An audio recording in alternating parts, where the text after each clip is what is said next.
Oh, excuse me. All right, everyone. Good evening.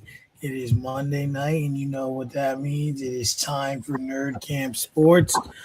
I'll be moderating this evening.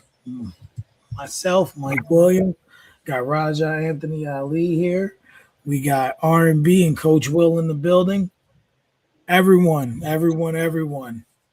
How are you tonight? And give me those mental health numbers, scale of 1 to 10. Man, I'm in good spirits. I'm okay tonight, but I do got a lot going on in my family right now. So mental number, I would probably say, man, I'm probably somewhere around a 3.54 right now, man. That's just being honest, but I don't wear it bad. I hear that. I hear that. What's going on, fellas? Feeling all right, man. Had a real interesting experience today. So probably I'm with R&B. I'm probably somewhere 3, 4, somewhere around there. Okay. Happy to be here though.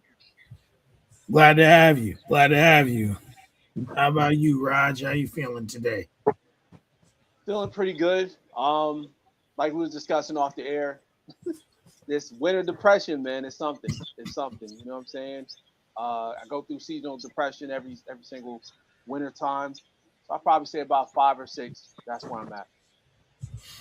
Yeah. I'm with you on that. I'm probably right now about a five. About a five. And part of it is this cold weather, this winter. But all in all, we're here, we're alive, we're healthy, you know, and regardless of that, I'm hearing a weird noise, a weird kickback. You guys hear that? Yeah, I hear like some wind or something like that. Yeah.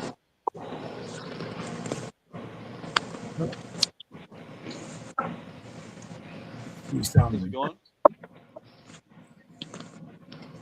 I still kind of hear it. Let's let's do a mute one by one. See if we can figure out where it's. All right. I'm muting right now. Oh, Will already muted and I don't hear it. I wonder what the Yeah. hell that is. Cause he in my living room.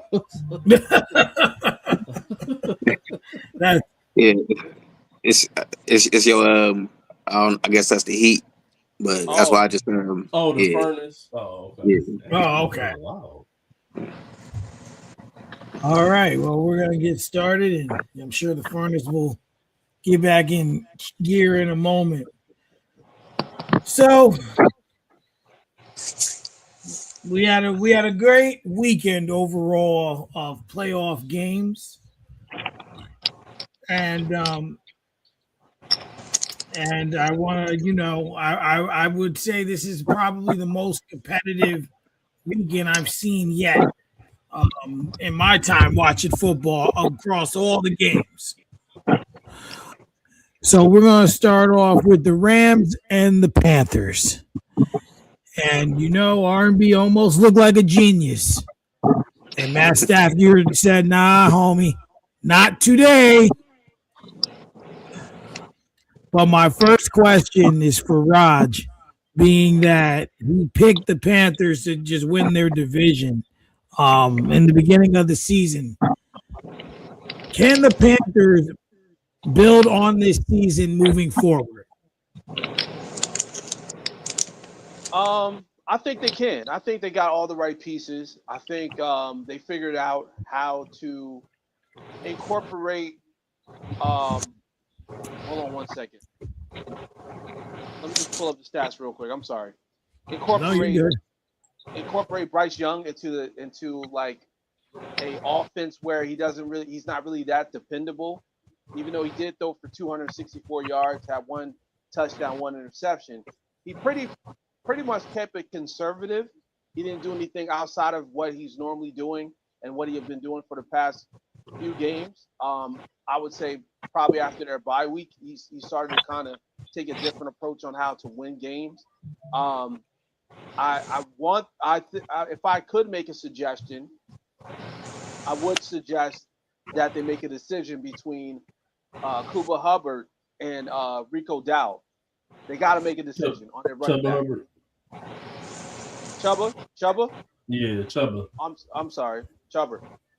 They got to make a decision. They got to make a decision. They got to make it quick. Who's going to be their RB1 and who's going to help them get to the promised land? Because they got everything else. They got the wide receiver. I love what they got with T-Mac, Coker. I like what they received. You know, with their defense is good. You know, they got everything except the decision on who's going to be that RB1. And I think if they can make an adjustment, that would be the only adjustment I would take. But I definitely think that that division is so wide open because that division is crap. It's not really a good division, you know. That I do see them taking the division again next season if everyone stays healthy, and it's going to be a potential matchup again where they can go out there and win the first round. Okay. With that being said, R&B, do you believe Bryce Young is a franchise R&B or QB? I'm here. I just had to kill the video real quick, but I'm here. You good? Sitting back down right now. All right, hit me with that question one more time, my brother. Do you believe Bryce Young is a franchise QB?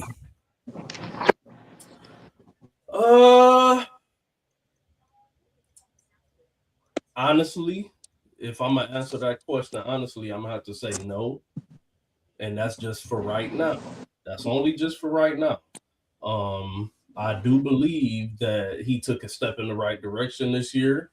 But we all know I'm pretty sure everybody in here will say the same thing. We got to see more than 1 year. You know what I'm saying? This is his first solid year playing quarterback. And hey, they made the playoffs and almost knocked off a good team there. But again, this is his first year of playing solid quarterback. I think this is year 3 for Bryce. Yeah. Correct? Okay, so year 3, he took a step in the right direction. So that's a good sign. But can I say that he's a franchise quarterback? For right now, I have to reserve my answer as no. But that's not saying that he cannot get there in the future, in the near future. If he plays, if he takes another step in the right direction next year, that'll be a good sign pointing to the possibility of him being that. I don't think that he can plateau though. He had a solid season this year. He can't have a solid season next year. He has to have a good to great season next year in order to be recognized as being a future or franchise quarterback. Because if he does the same thing next year that he did this year, that will be plateau. And a lot of times those type of quarterbacks don't pan out to be franchise quarterbacks. They just solid starters to backups. Well, I think that them drafting McMillan, I can't pronounce his first name. I know it starts with T. I think that he was a good piece. I believe he did get 1,000 yards this season, if I'm not mistaken. I don't have it in front of me, but I do believe he was 1,000-yard receiver. So yeah, I agree. He has to show more. He definitely has to show more. Before he gets to that. In terms of he has to get to that and really just play. I think he's confident, but I just want to see a little more. There's still a little. I feel like there's still a little uncertainty, but I think that him yesterday getting there and playing, or over the weekend getting there and playing well against a top team, a team who was in first place all season, says a lot about their character or For his sure. character. That's a confidence booster. Yeah. We call it progression. If we were playing Madden and here it is the end of the season, we playing with the Panthers and I just lost in the first round to the Rams. Bryce Young probably goes up a few notches. Let's see if we can keep him going up. Absolutely. Will, do you think that the Rams need to play cleaner? Yesterday's game, Stafford did throw an interception. They seem to struggle at times, in my opinion. Do you believe they need to play? Say that again. I said good opinion. Thank you. Do the Rams need to play cleaner in order to? I think are they playing the Niners this week? I think they're playing the Niners. Gotta double check it. But you might be right. I think they might have the Niners. Do they need to play cleaner in order? Well, we're not because we're gonna get to that. So let me rephrase. Do they need to play cleaner if they're gonna get past the next round in hopes to the conference championship? I mean, you can't keep giving away chances, giving away opportunities, and you can't keep giving the other team, extra possessions, especially this time of year. So they actually absolutely got to clean some things up if they're really trying to make this Super Bowl run. But also, too, I'll say this, how they say styles make fights. Maybe Carolina just might be that matchup for them, you know what I mean, that give them some problems. They figured it out, you know what I mean? They pulled it out, you know what I mean, in the end. But that might have just been a bad matchup for them.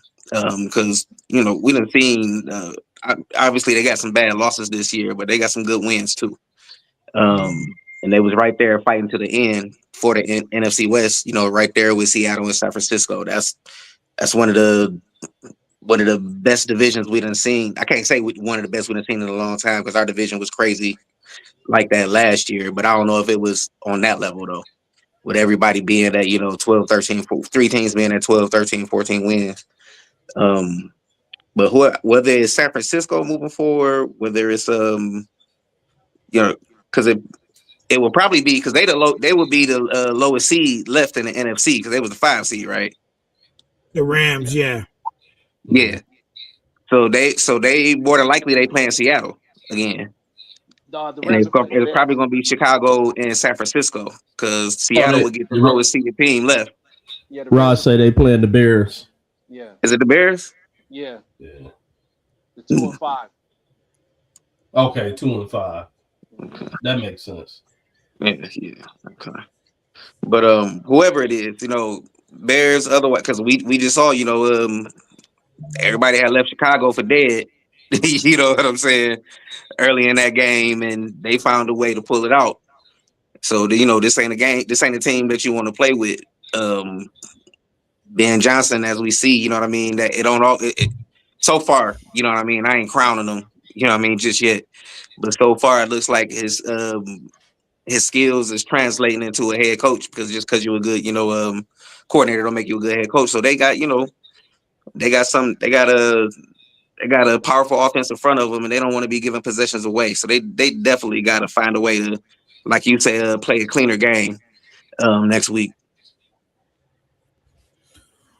I do agree. Watching the game in real time and seeing what was going on, and I'm watching this, and I'm like, man, I didn't expect the Rams to run away with it, but I did expect them to win with a larger margin. And they almost lost, they almost lost. The Panthers came in and they punched him in the face, gave him the best shot, and unfortunately, Stafford was able to pull it out and get down the field at the end. I disagree though a little bit, Mike. I don't think the Panthers really punched the Rams in the face. I think the Rams just was trying to throw haymakers and slipped and bust their ass and let the Panthers get on top of them. Because as I had tried to point out in that last episode when I picked the Panthers, remember I said on the long stretch though, but I picked the Panthers in that game. It was because I had mentioned I did not like the way the Rams were playing down the stretch, and it showed in that game. a more experienced Bryce Young and a more experienced Panthers team, they pull that game out. You know what I'm saying? Mm-hmm. So you know what I'm saying? That's all I'm saying is that like I kind of seen the writing was on the wall already with the Rams with the way that they had finished the season. Some of the losses that they had down the stretch of the season were horrible losses, not just who they lost to, but at the time that they lost them.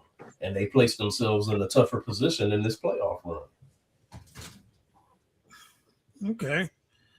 That's a good way of looking at it as well. I don't disagree with that. Because the Panthers came to play, and yesterday they balled. They balled, or Saturday. The days all blend together now. I don't even know who played when. Brandon, welcome to the show. How you feeling today?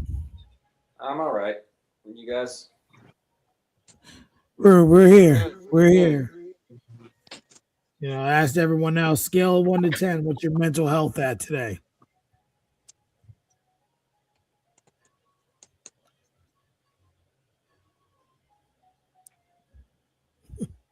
Not sure? I guess that's a 0.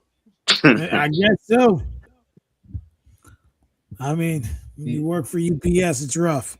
I thought it was everybody was at it. We were all getting asked. Oh no, we asked already at the top of the show. All right. I asked. I didn't. I was asking you specifically. Everyone else answered at the top of the show. Gotcha. All right. Yeah. No, I'm putting it not great. I'm gonna say like a 3. Damn, this is a sad group of gentlemen tonight. I think the highest was a 5. But we're alive. We're alive. So, Brandon, what were your thoughts on the game between the Rams and the Panthers on Saturday late afternoon? I mean, I was just happy to see Bryce Young ball out. Like, it was good. It's good. Young man's been going through it his career, so he can hang his head high. He played his ass off on Saturday. The team, it's a young team. I felt like towards the end, why weren't they taking? They ended the game with all 3 of their timeouts. I would have used some of those when the Rams were driving to try and save some time, so they weren't. We have to move as fast as possible, which is probably why they made those mistakes on the final drive. Like, so once, like R&B said, a more experienced Bryce Young and Panthers team, they could have pulled that out. But it was their first go at it. But it was nice to see Bryce Young come to play. Yep. Okay, I can't be mad at that. Well, the Rams move forward. We'll get to their matchup a little later in the show. To keep it moving along here. And we're going to go there. And R&B, I'm going to start with you. Mm-hmm. Green Bay jumped up real quick on Chicago. It jumped up real quick. And it was looking like it was going to be over before it even started. What do you believe, in your opinion, happened that caused the collapse, in a sense, of the game for them?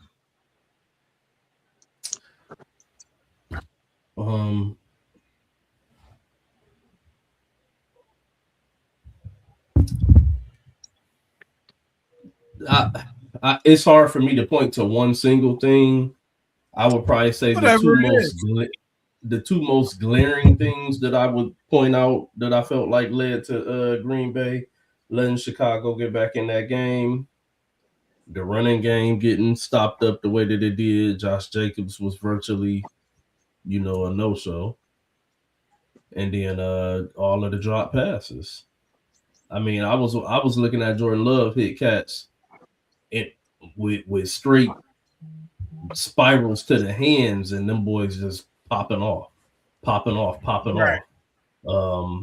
I think my boy said it best when me and him were talking earlier.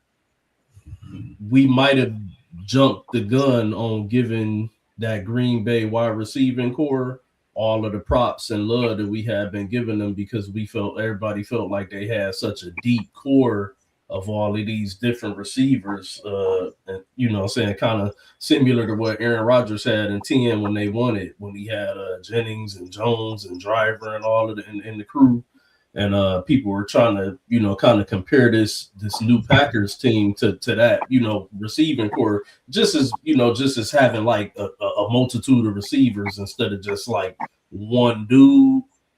And we might have jumped the gun on that shit. Like, these dudes have shown multiple times now in big games, or in just games period, that they drop balls and don't make plays. They don't get a lot of separation at times.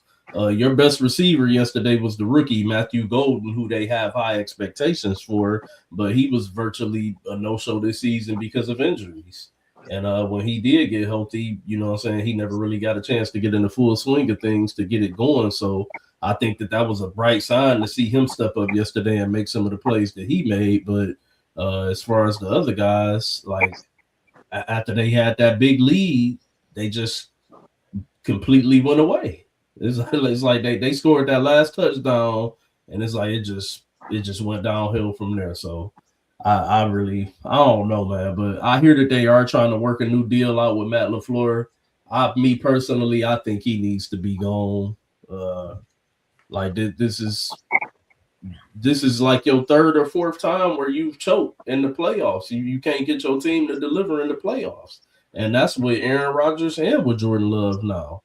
So, like, how much more of a leash do this dude need? You know what I'm saying? It's just, that was disgusting. And to see Ben Johnson and the Bears do it, because it's like, like, this motherfucker left us and shit, and then took the Bears. Like, fuck it all. So, Raj, in your opinion, did the Bears truly win this game, or did the Packers lose this game? Honestly, I mean, from what I watched, it just looked like the Packers just ran out of gas. You know, because if you look at the stat lines, Caleb Williams didn't play a clean game. He had 2 touchdowns, 2 interceptions, and this is like, but he just knew how to get his wide receivers to the right place at the right time. And that crazy throw, I know you guys know what I'm talking about. That one, he did one-legged, you know, all like this. I mean, that was incredible. That was incredible. And you just got to tip your hat to those type of players that can just pull off those incredible moves. And trust me, I was his biggest critic. You know that. I clowned him because he wear the fingernail polish. He does like zesty stuff. But that dude can ball. That guy is like probably one of the best one-leg throwers, you know, that I've seen in the NFL. You know what I'm saying? So it just like, you know, it just goes to show you, if your team isn't locked in 100%, you can lose a game like that. Because I honestly thought the Green Bay Packers were going to win. And they had the game the whole entire time up until that point. So anything can happen. And it's like one of those things where it's kind of like, it's funny because if you look at how Ben Johnson shook Matt LaFleur's hand. It was similar to the Jim Swartz and who was that? Jim Harbaugh. Jim Harbaugh, yeah. It was like one of those, like, you know, I'm doing it because I have to type things, but I can't stand your ass kind of shake. But it was funny though. I love that kind of stuff. I love that competition. I love that grittiness. I love that type of play, especially when it comes down to football, man. So shout out to the Chicago Bears. We'll see what happens, but shout out to Caleb Williams, man. He did his thing. Hey, does anybody know why Ben Johnson hates Matt LaFleur so much? Like, was he supposed to get the Green Bay job? Did they come from the same coaching tree or some shit? Like, what? Yeah, I think they came from the same coaching tree. It was something about the job being taken before he could actually get it. Something like that. It's a deep history. The Green Bay job? Yeah, the Green Bay job. It's a real deep history there with them two. They never liked each other from the beginning. There's always a competition. And from what I'm hearing, it was deeper than just like football. So they mentioned on First Take which I was kind of like, wow, I didn't really know that. I didn't know they had problems like that. I had no idea. Somebody fucked somebody girl before they Yeah, married that's her. what it looks like. That's what it looks like. How you know Ben? Oh I told my you we God. went to school together. Yeah, all right. Oh my gosh. So Brandon, do you believe that Caleb Williams can take this team to the NFC Championship and maybe the Super Bowl? I mean, NFC Championship, sure. I mean, he can. I'm not going to say no, but he really got to clean up this guy. Like, I feel like every game he's got one half where it's just, oh my God, like the one interception he had was fucking atrocious. So like, it's just he makes amazing. He's kind of like, you know, a little bit like young Josh Allen, and that it's a lot of chaos, but unbelievable arm talent, unbelievable athleticism. Can make the play when it's needed to be made. So I'm not gonna say no. I mean, it's funny you say the one half thing. My wife always says to me that Patrick Mahomes is only good for one half. Like that dude will play 2 quarters of good football. Either the first 2, he would play good enough to carry through the game, or the last 2, he would just sucker punch you. And it's kind of like Caleb is a second half player, right? Like one guy that I talked to online, he's a little bit, you probably seen him through my comments. He goes by the name JP Schmick. And the dude like hates everything about certain people. Like if you ask him the worst basketball player ever, he will tell you Kobe Bryant, and he will stick to it. I can't talk to him. He will stick to it. Nah, You know. Like oh, and the only one he hates more than Kobe Bryant is Aaron Rodgers. Hates him. Hates him. Like he hates him. Sound like one of them dudes that hates, but like don't even have a real reason to hate. He just hate because he just hating to be hating. What'd you say his name is? JP Slick? Yeah, he sound like a hater. But just what I was saying is my wife will always say, hey, Mahomes, he's only good for one half. And it just seems like Caleb's the kind of the same thing. He's more of a second half quarterback. And that's what's going to bite them in the behind, because you're going to have to play to get to the Super Bowl and win. You're going to have to play 4 good quarters at some point. You're not just going to go and luck out, So, what you said they were playing the Rams next week? Yes. Yeah. See, that's you win that game somehow, hats off, but you're going to have to play some clean football, because it's going to be, if you don't, it will be a long night. So, Coach Will, what do you think the Packers need to do moving forward to improve this team, or maybe not even improve, because I think they have a lot of the right pieces, but what do they do to get out of this slump? Because they just aren't performing well. And just real quick, I'd seen a stat that no one had mentioned, that since Micah Parsons went down, the Packers lost their last 5 games.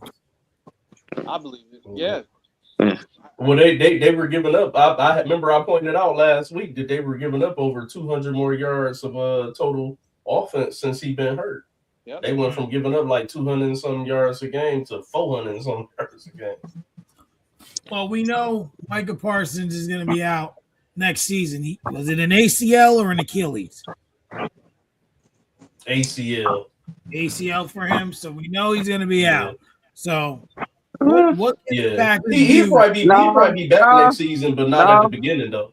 He might not be back at the very beginning, but he'll be back. He'll be back. See, that's the problem. See, that's an issue because everyone's like, "Oh, he'll be back." I don't know why players don't want to sit your ass down the whole season, bro. Sit the fuck down. Keep your ass on the bench. Heal. Be ready. Well, It's okay to for miss the whole one, year. because you got an owner that said, "I just gave you how many $100 million?" So no, he ain't gonna just sit down for the year, like you know what I'm saying. And the Super Bowl window is finite; it's small. Okay, so hold on. Let me stop you. So a few years ago, when Kawhi Leonard won the championship, Kevin Durant had an Achilles injury, right? That put him out. Kevin Durant went back in and then ruptured that Achilles. Did they win that championship? No. So the point I'm making, that's apples and oranges, bro. It's That's not. apples and oranges. It's not. Yes, it is because Michael's about to have a full offseason, you know what I mean, to rehab and heal. They tried to rush Kevin Durant back because they were playing for the NBA championship. Otherwise, he probably wouldn't have played at all. You know what I'm saying? So it's apples to oranges, man. It's not the same thing. It's not though. You are hurt, right? You're jeopardizing a player. You're saying that because the Packers have paid him money, he needs to get out there. That's what I'm taking from that.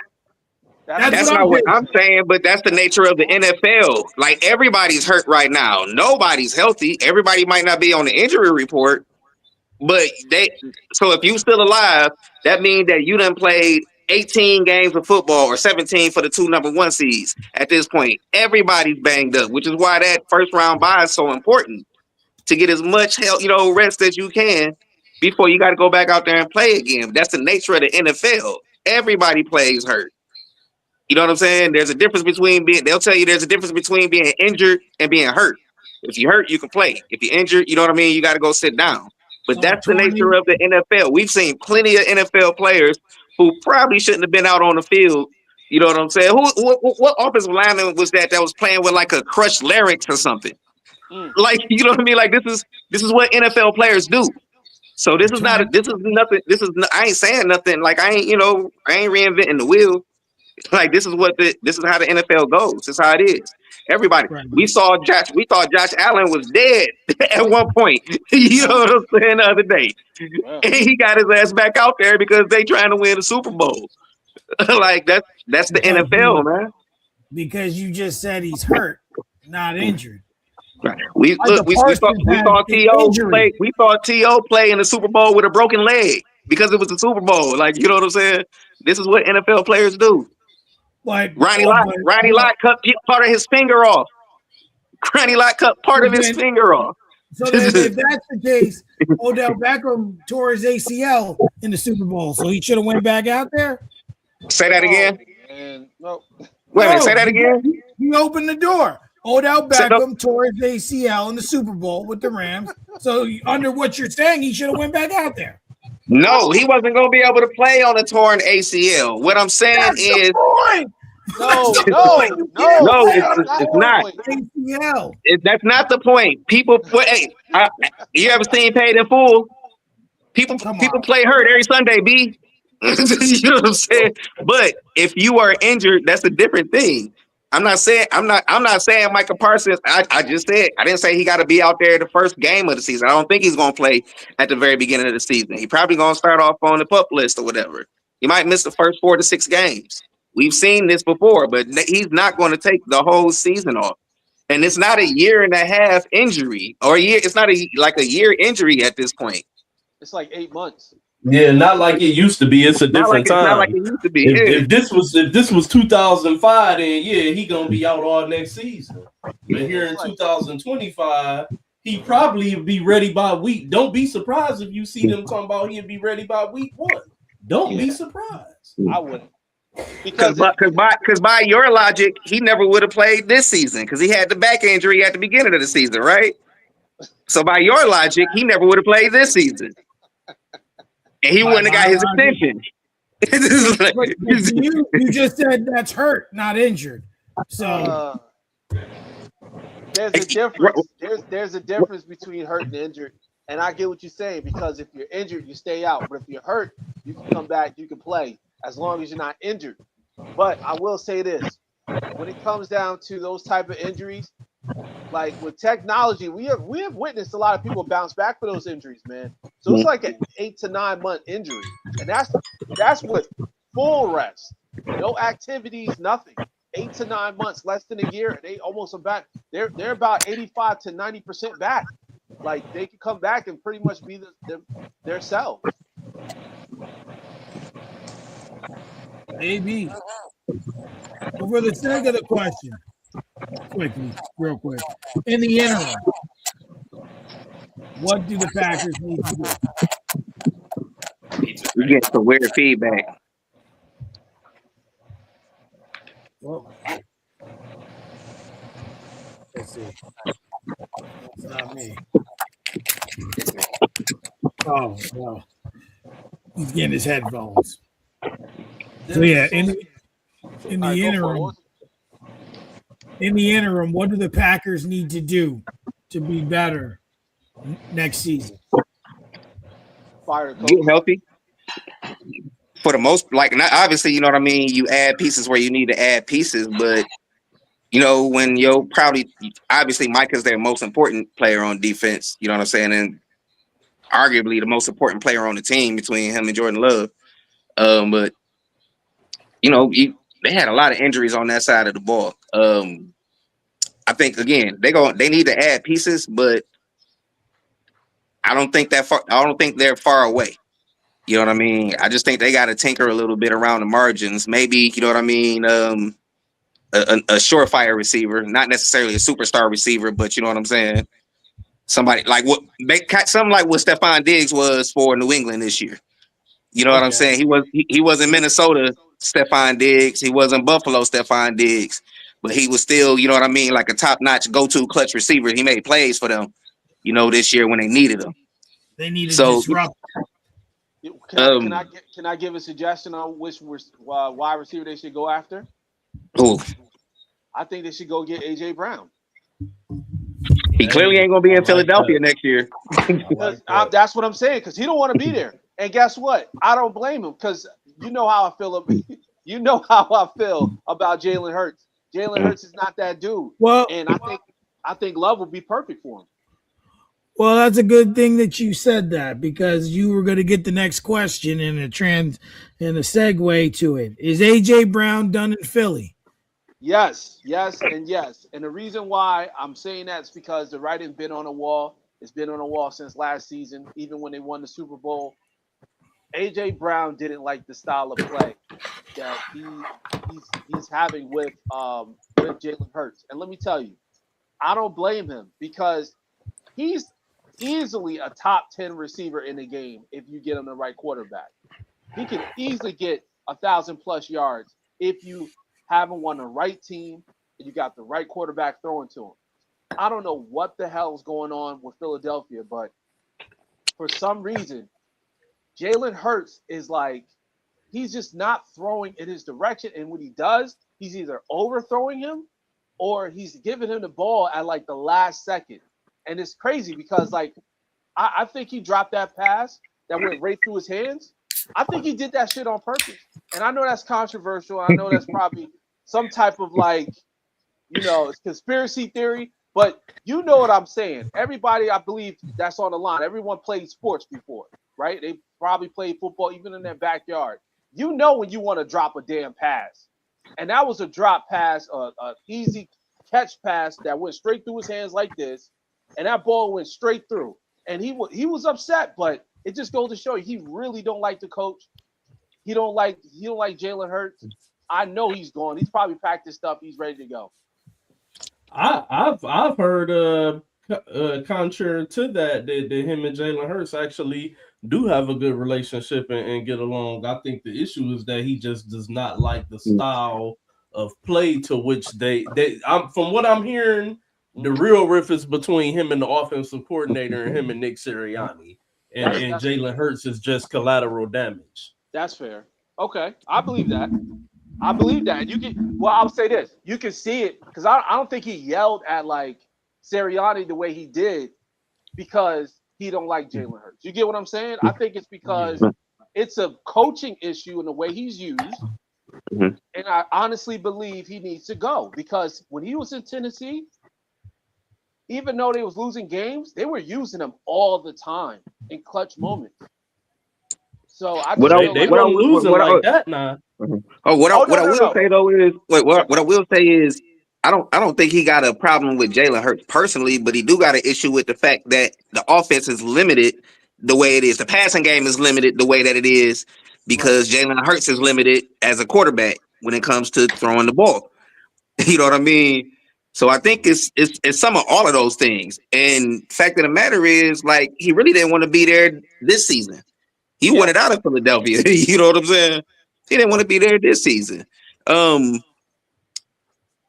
He winning Super Bowls is amazing and wonderful and great, but he want to get paid too. And he know when it's time to re-up, the front office not gonna say to him, well, we understand that the passing game was limited, you know what I mean, because of the quarterback we had, but these was your numbers, so we're not gonna pay you like, you know what I mean? They're gonna use that against you. Yeah. So I understand his frustration. I mean, 3 catches, 25 yards. Come on, man. This is a in a playoff game. Playoff game. And I know he dropped how many? But I was gonna say he had those are some bad drops though, man. Yeah, those are horrible. especially the what was it, 3rd and 7 and 3rd and 6 or something like that, and they're in the fourth quarter where they was driving. Yeah. Like they needed that. They ended up converting it. You know what I mean? But they needed that. Yeah, that was horrible. And sidebar, real quick, was he the only player on the Eagles that was wearing red? Probably. Did y'all peep that?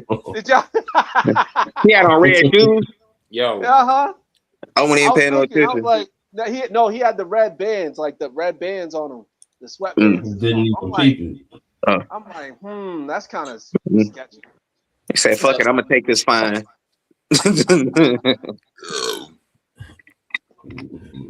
Brandon. Yeah.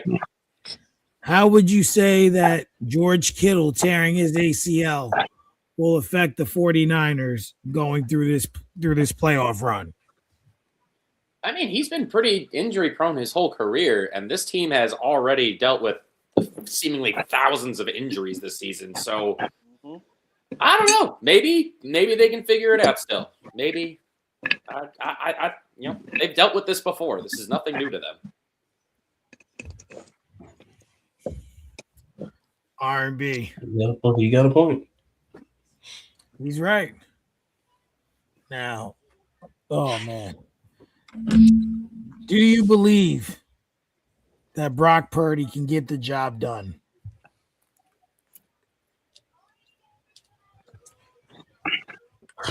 No. I don't believe in Brock Purdy. I'm not a Brock Purdy guy. I don't give a fuck how many Purdy games he can go out and have that look real Purdy. I told you, never trust a quarterback who can't grow facial hair. I just don't. I don't know. I just don't really. I just don't rock with Purdy like that, man. I might be a little bit like your homeboy you was just talking about when it comes to Brock Purdy. Just a hater. Just don't like him. That game when he threw 5 touchdowns, I sat there and said, them was some of the ugliest touchdowns I've ever seen. Not enough zip and spiral on the ball. I ain't like it. That's not Purdy at all. Would have done better. Oh man, you definitely did. I'm like, wait a minute. He threw 5 of them joints, man. Come on now. He was like, that's not. R&B was like, that's not Purdy enough.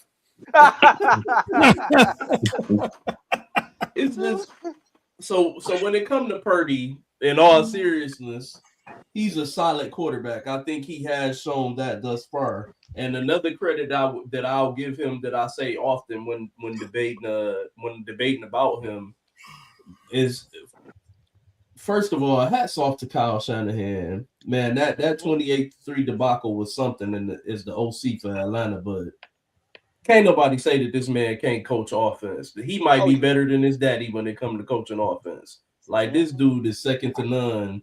Like, the job that he's done with this team, over his tenure, and just this year alone might be one of the most single-handed best coaching jobs we've seen by a head coach that calls offensive plays in the history of the NFL.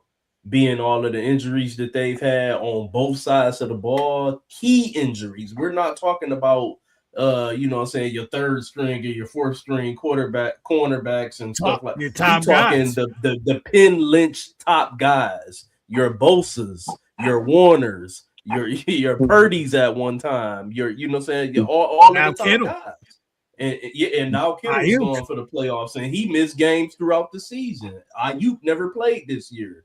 Pearsall didn't play, and yet they were still right there, Jawan Jennings and these other cats that, we barely know who they are. They got out there, and he schemed up some shit, and he kept them in that game, and they were able to take it home. But to bring it back home to my point on Brock Purdy is that I think that he has done the best job orchestrating this offense of all of the other quarterbacks that we've seen Kyle Shanahan have success with since he's been with the 49ers. But at the same time, it's hard for me to truly believe in him and think that he can get the job done and take them there at this point in time. It's one thing to do it through the season, and it's one thing to come out and play like that against a team in the Eagles, who the first team we could probably say that we've ever seen go from ass to good, like, you know what I'm saying, like they do. It's just, I don't know if he can really keep it going, like, with all of these injuries, because I just don't believe in him to be the guy that really lifts the talent around him. I believe in him to be the guy that can deliver when the talent around him is in place and doing what they need to do. And that's just how I see him. You know what I'm saying? I can't change that. That's how I see Purdy. I just don't think that he's the guy that's gonna go out here and be like, oh man, like he fucking, if they manage to get to the Super Bowl, I guarantee we'll all be sitting here talking about the schematic job that Kyle Shanahan did to get them there, along with having Robert Saleh back on the defensive side of the ball, who caught an impeccable defensive game yesterday. Mm-hmm. Absolutely. And give a shout out to Christian McCaffrey not getting injured this season as well. You just had to say it. I'm just saying it because, if I pick him on fantasy, nigga gets hurt. I leave him there, he don't get hurt. It might go down. It might go down next game. I think you jinxed him. Yep.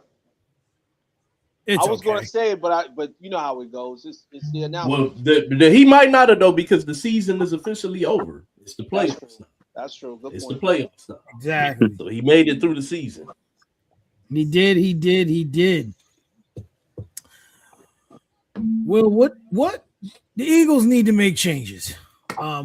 In my opinion, Jalen Hurts and last year's Eagles team is one of the most disrespected Eagles teams or Super Bowl teams that I've ever seen. And also, I would like to point out that I feel like Kyle Shanahan, he don't get enough respect coaching either. I wanted to point out, I feel like he's done, like, to your point, he did a great job. And I'm going to say it, Raj, he's the Kirk Cousins of coaching in the NFL. He coaches so well and nobody cares. That's not true. People been raving about Kyle Shanahan, the job that he's been doing with San Francisco this year all year long. That's why he's one of the top candidates for Coach of the Year. You don't be a top candidate for coach of the year and go unnoticed. It's never happened. That's true. He's been way more successful in his career than Kirk Cousins was. I don't like that. I do not like that. Honestly, I don't think like that's that fair to analogy. Kyle Shanahan. Listen, you He say did what respect you the want. You man. 0 for 2. You 0 for 2 today. Get it together. I'm not over nothing. I'm not over nothing. But Philly, what do they need to do, or what moves do they need to make in order to be successful again? Who you To an asking? extent. Will. I think they either gotta roll the dice and expand the offense. You know what I mean, and give Jalen Hurts a little more responsibility. Because you like coming back to the point that I think that was it might have been you, Mike, making that point earlier, but somebody was talking about Brown, and you know what I'm saying. How it's not a personal thing with Hurts, but it's just if all he doing is running go routes, you know what I mean, the whole game. And let's be real. Number one, if you running deep posts and go routes the whole game, that's a lot of running not to get the rock. You know what I'm saying? And for the ball not to come your way. You know what I mean? Yeah. Being a decoy the whole damn game. I think they either got to expand the offense, and I'm not saying they got to be the you know what I mean, the greatest show on turf, or you know what I mean, the 16-0 Patriots, or nothing like that. But they got to expand that offense a little bit. They probably need to add a tight end that can help, you know what I mean, help out in the middle of the field. Maybe a slot receiver. You don't like Ertz? You can never get. I mean, if you gonna expand the offense, I just think he need more weapons. You know what I'm saying? I ain't saying Hold on. Is Ertz still there, right? Which one of them left and went to Washington? Did Ertz go to Washington? Ertz is gone. Yeah. So Goddard. So it's still Goddard. Goddard, right? Goddard. Okay. Yeah, You're right. Goddard ain't that guy. Ertz. I like Ertz, which is why he got the deal from Washington. But yeah, Goddard ain't that guy. I had that mixed up. Yeah, but like I said, maybe a slot receiver, maybe it's pass catching tight end. It's probably still got a little work to do on the O-line too, because that run game ain't what it was. That was part of the problem too. The running game wasn't as dominant this year as it was. They kind of ended up pulling it together a little bit at the end of the season, but they were struggling to run the rock. And that's Saints, like their whole offense start with the run game. You know what I'm saying? So I don't think they got too many issues on defense. They D-line is crazy. They always pressuring the quarterback. Never have too many corners, but I think all they got to figure out what their offensive identity is going to be moving forward. Because I think the question you asked about Jalen Hurts, Purdy, Jared Goff, they all on the same tier to me. Can you win with them? Yeah. Will you win with them? We'll see. Maybe not. Hurts got it. They got it done last year. You know what I'm saying? But you know how the NFL is. They got a year of film on you. Now you got to, you got to, you know what I mean? You got to diversify your offense, because if you keep doing the same thing, the league gonna catch up at some point. So maybe they need a new offensive coordinator too. Go ahead. I was just gonna say, which is why I said what I said earlier about AJ Brown. Why I feel like the real rift is between him and Sirianni and the offensive coordinator. That offensive coordinator is gonna be gone right with AJ Brown. I agree. But I think that's his. I don't disagree with Will's point, but I think that the real rift, I think that's where it lies, because if you pay attention to what AJ Brown been crying about all year, it wasn't just getting the ball. It was the fact that the offense was the same. It was stagnant, and people had figured them out, and they needed to make a change, and they didn't listen to him.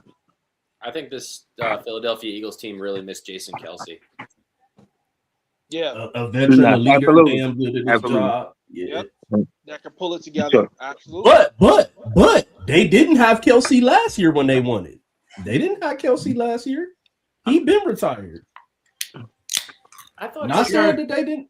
I thought he retired. No, he retired. He retired the year before last. They didn't have Kelce last year. Okay, I thought it was last year. My bad. Well, we're gonna see what Philly does because they need a lot of work. Now, No, he won. I've been He waiting. was there. He was there during the Super Bowl. No. Last year? Oh wait, no, you're right. No, he was Right. not. Yeah, you're right. You're right. Okay. Now you're right. So now we go on to yesterday's game between the Bills and the Jaguars. Raj, I've been waiting all day for this. My wife wanted this topic to be first because you ain't getting away with that shit you was putting in them videos.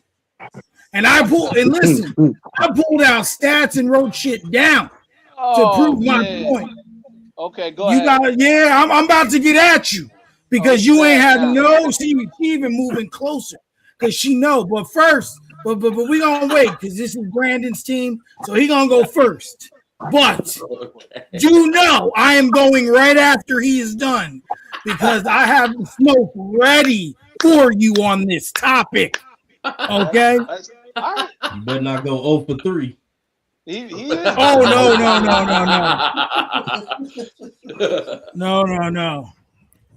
no, because I kind of need because you know it. Hold on, Brandon. Your thoughts yesterday on the Bills coming through and winning this game. I think what we saw from Josh Allen yesterday is exactly what we want to see from the all the other quarterbacks or like we were saying, we brought up with Caleb Williams, the 4 quarters. We just got 4 perfect quarters from Josh Allen against one of the best defense. Like that man did absolutely everything you could have possibly asked from him yesterday. Made all the plays when they were there, and they were A+ plays. Like he was leading players. He was throwing them open. So much anticipation, unbelievable pocket presence. Just the only way we are going to win the Super Bowl is if he continues to play like this for the next 12 quarters. If we win the Super Bowl, it's going to be absolute cinema because we are just going to grind our entire way down the field every single time. And it's going to be fun. The Jaguars put up a hell of a fight yesterday. They're a really good team. Yeah, I was pounding the table. Special teams are important. I hated Jacksonville's decision to go for it on 4th instead of kick the field goal in the first half. Missed field goal by Cam Little. Fumble on the kickoff by Ray Davis. Special teams played a big role yesterday. I'm just surprised we were the ones that had less special teams problems because our kicker had a quad injury. But now all of our players, basically our whole 53 is on the injury report now. Did Jacksonville mix an extra point too or no? No, just the kick. They missed one field goal. They just missed one field goal, and it was the field goal that should have never happened in the first place. That the refs were fucking terrible yesterday. Yeah, they weren't good. But I will say an attribute that them going for it on 4th and 1, that was the wrong call. I said go for 3. I said take the points. Right. In the first half, you just accumulate points. Period. End of sentence. They do that, tie game. Yeah, exactly. And that's just what it comes down to. It's all about it's like a chess game at that point, and that's what I felt like we watched with most of the games over the weekend.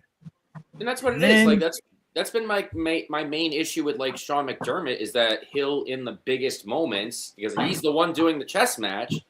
He'll get outdueled by Andy Reid or even Zach Taylor the one time. Like, he coached his ass off, but it's just. If we're going to get there, it's got to be consistent. It's got to be clean. We did step 1, did it. Got to do it against Denver, just as good of a defense, if not better. Higher altitude. I feel better about going up against their offense than I did against Jacksonville's offense. But even so, they also have a coach that has won a Super Bowl. So it's gonna be another big. It's gonna come down to the wire. I can feel it. Absolutely. Well, Denver's Go in, going to be Mike. a tough game. Go in, Mike. Let me hear this.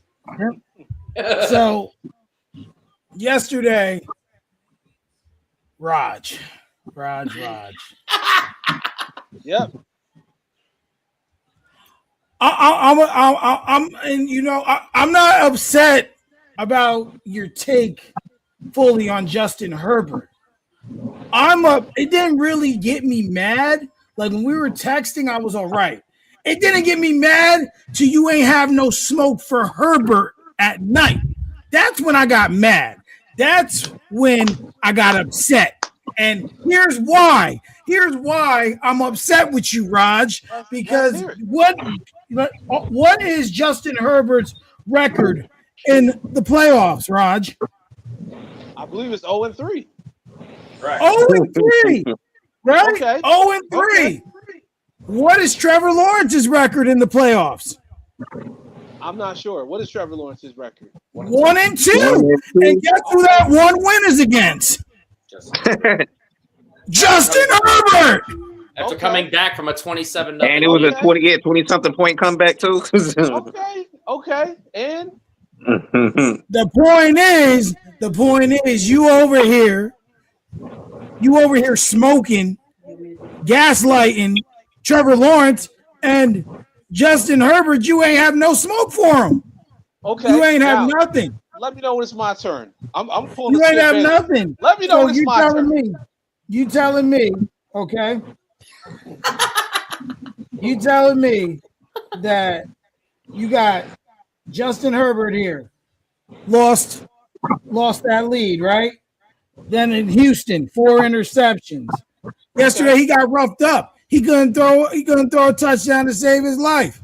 And then you're gonna sit here yesterday and say Trevor Lawrence isn't built. He's not built. Who's been in the league longer? Herbert should have been something already. He's nothing. Okay. Nothing. All right. Nothing. Now, is it my turn?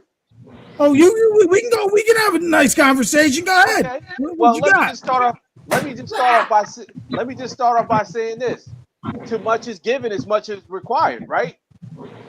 Now, the reason why I didn't mention Justin Herbert is because he's playing on a team that nobody knows about. The Chargers are trash. Listen, Justin Herbert didn't come into this playoff situation with high expectations. You know who did? Trevor Lawrence, playing in Duval. Yeah, he's out there playing with the Jags, and they came in there as the most hottest team in the NFL. So when we look at the picture, right? Justin Herbert's not even in the picture because we know what he does. He's 0-3. We know we're gonna look. Whenever you see someone going up against the Chargers, just know that team is going to win. It's basically a bye week, okay? Because they haven't proven anything. So wait, but then Jacksonville's played better. But how did they have, just because they were the 3 seed? You're saying they had higher expectations against the Bills? They were the hottest team in the NFL up until. I disagree. The Texans are the hottest team. The Texans. 11-2 in their last 13. Yeah. Okay, and who's number 2 then? I mean, that's fine. It's fine to say Jacksonville, but I'm number 1. Texas, the team that's out of play, they're the hottest one right now. But if you ask me overall, when I'm talking about offense and defense, not just the defense, because that's what the Texans are doing. They're pulling off these defensive wins. The Texans. They also have offense. They also have Nico Collins. They also have fucking. But they're not putting up video. They're not putting up crazy numbers. They're not putting up video game numbers when it comes down to touchdowns. See, we knew this was going to come down to who can outscore the other quarterback. That's the reason why when I text you guys, I said the game is over when it was the first interception from Trevor Lawrence. I called it. I said it's over because one thing about Trevor Lawrence is that he is not built for the bright lights. He is not built for that stuff. He played good in college. right? He even played good during the regular season. But when it comes down to playoffs, he plays scared. And that's exactly what happened. When that turnover happened, his heart left Jacksonville.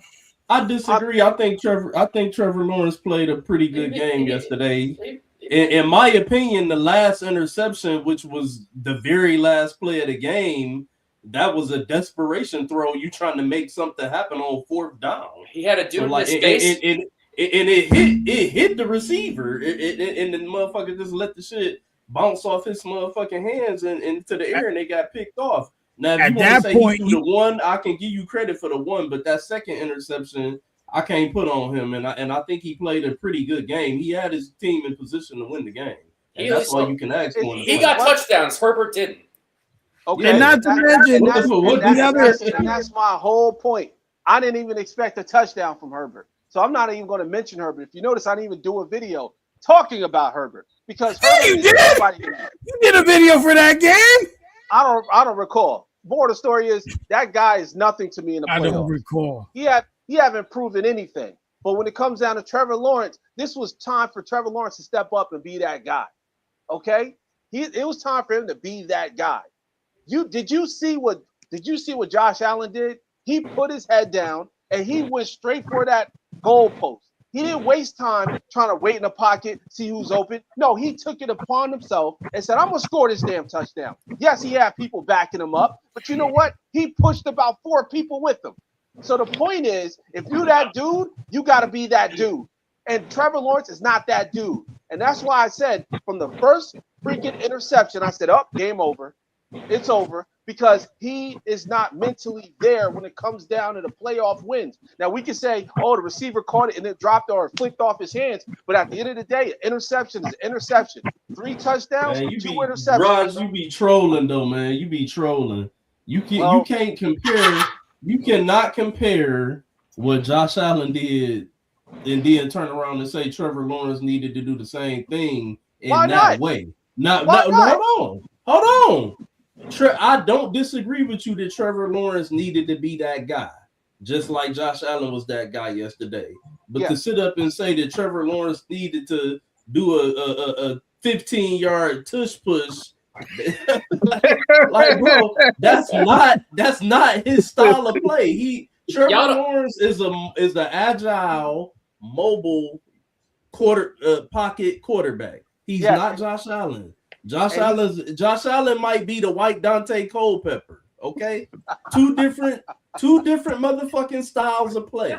He's the white two different beasts.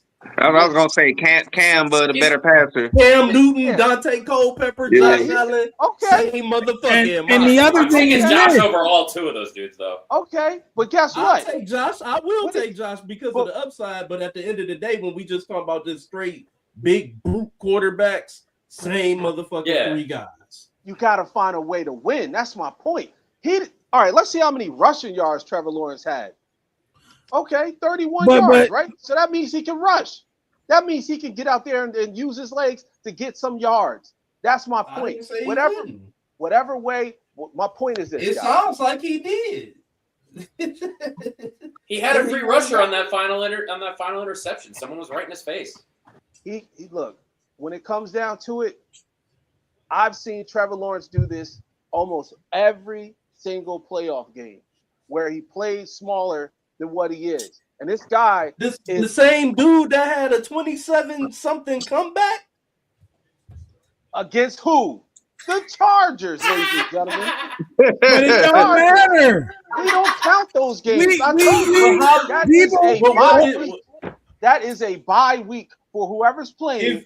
Just call that a bye week. Move them on to the second round. Your point would be more valid if Trevor Lawrence went out there and did what Josh Herbert did yesterday, and I didn't see that. I seen him put his team in position to win the game and come up short. He came up short, but he still put his team in position to win the game. And at the end of the day, as the quarterback in the playoffs, that's all you can ask for. Put us in position to win the game. Which is true, but the expectation was Herbert didn't do that. No, I don't. Nobody had the motherfucking Jacksonville Jaguars coin as going to the Super Bowl or the AFC Championship. We all been talking all year about how there's been a wide open AFC and a wide open NFC. Well, Vegas no had true them. dominant teams, just teams playing good football, but no true dominant teams.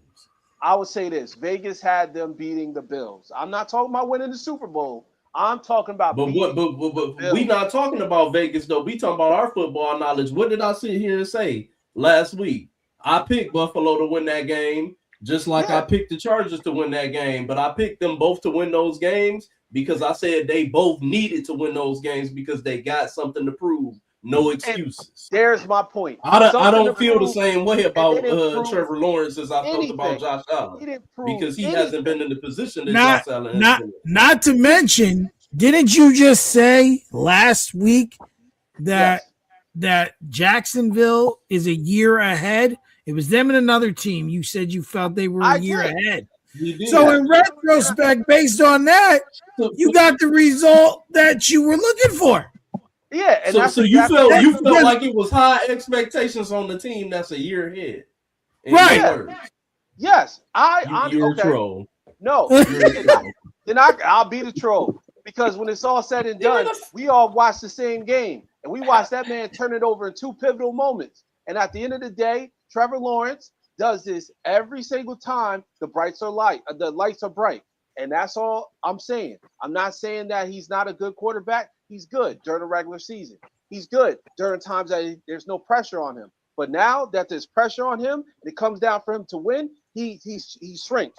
And if he was the quarterback for the New York Jets and that was them playing yesterday, you would be sitting here saying he need more help and it wasn't his fault. That it was a free rusher in his face at the end of the game when he threw the last pick. That hit the receiver and then let it ricochet. That's not true. That's not true. He did hit the receiver. No, I'm not saying that's not true. I'm saying I wouldn't say that. I'm saying my thing is I've been more critical about the Jets quarterback than anybody because I know that they know how to screw up quarterbacks. Look at what they did to Justin Fields. Justin Fields is playing like he just started playing football. Look what they did to Sam Darnold. Sam Darnold was seeing ghosts. Justin Fields been playing like that. But he wasn't like that when he was playing in Chicago. He wasn't like that. He actually got wins in Pittsburgh. That's what I'm saying. He got wins in Chicago too. Yeah, that's what I'm saying. He got wins with the Jets too, didn't he? He threw. I'll put it this way: what he had 10 yards one game. He never did that. Yeah, he never did that. So what I'm saying is, I've been critical of the Jets when the Jets mess up their quarterbacks. Now, if Trevor Lawrence was on the Jets, I would say the same thing I'm saying right now. This guy shrinks when the lights are bright, and at the end of the day, he needs to figure out how to be clutch. He's not a bad quarterback. He's a good quarterback. But when it's time for him to win an actual game, when it all counts, like last night or in the afternoon, he showed that he turns the ball over as many times as he gets a damn touchdown. That's my point. The man went out there and stunk up the place towards the end. We can't say that he did good if he lost the damn game, and it was because he turned the ball over. The guy I'm not gonna say he did good because they lost the game. All I'm saying is you trying to compare his performance to Justin Herbert's performance, and they're not two in the same. No, I didn't compare it. Do you understand if Justin Herbert did what Trevor Lawrence did yesterday, they win? No, I didn't compare it. Mike compared it. He said I didn't have smoke for Herbert. I don't care about Herbert. Herbert is Sherbert, okay? He's nobody. He shows up and he looks confused. He don't know where he's going. The man didn't even score a touchdown. He had 4 quarters to score a touchdown, couldn't get 1 point on the board. So the point is, I don't care about Justin Herbert. Justin Herbert. I think the better question is, why do you care so much about Trevor Lawrence? Because I have high expectations for like I said in the beginning. Well, how do you have high expectations for a team that you said is a year ahead? If they're a year ahead, they did what they were supposed to do. And let's be honest, if on 4th and 1, they convert that, let's say, and they score or they get a field goal and they kick another field goal, we could possibly be having a different conversation.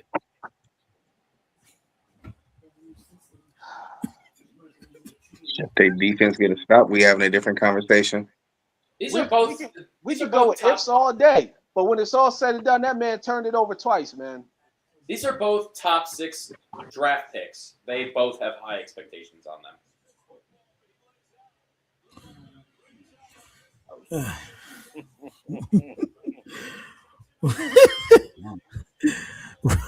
Based on what we seen yesterday, Will, can Buffalo win it all? I probably trust Josh Allen more than any other quarterback in the AFC. So yeah. Even if they have to go on the road to New England, New England is. I'm not scared of New England.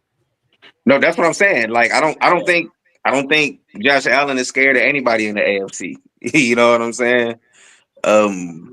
Only person that really doesn't had his number is Mahomes, and he lost once to Burrow, right? The year that Cincinnati went to the Super Bowl. And there was a lot of shit that went down that year. There was the DeMar Hamlin year. There was a shooting in Buffalo. There was blizzards that killed people that relocated them for 3 games. That was an absolute disgusting year. But I don't think they scared of anybody in the AFC.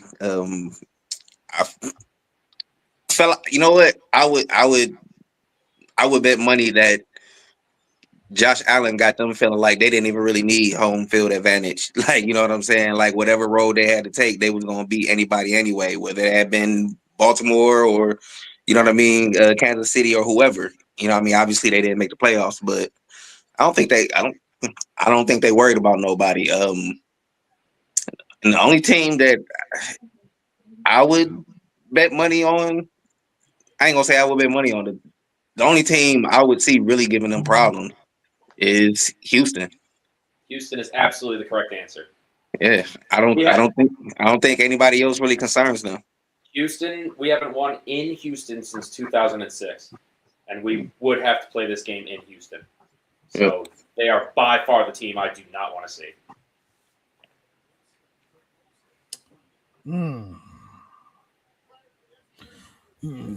So all right, I can't disagree with that.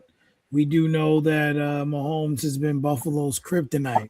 So I'm going to ask everyone this question, and I believe this to the fullest. Do you believe that if Buffalo is to win this season, that they truly still lose? Ultimately, you want to win a Super Bowl. If other teams couldn't get there, so be it. But the narrative, right, will be Mahomes wasn't there. Do you think that's a fair narrative to Buffalo? I don't, because I already asked the question, would it be more impressive to go on the road and win 3 straight games than to have actually gotten over the hump against Mahomes? And you all unanimously said yes. I don't think Will was here for that. So, well, that's correct. Will wasn't here for that, but the 3 of you at the top of the screen, you all said yes. That'd be more impressive to do what we're about to trying to do. Yeah, win on the road. No, I wasn't here for that, but I'm pretty sure I said last week that Buffalo was damned if they do and damned if they don't. Because if they win it, they gonna say that Lamar wasn't in the playoffs, Mahomes wasn't in the playoffs, Burrow wasn't in the playoffs. You didn't have to beat none of them.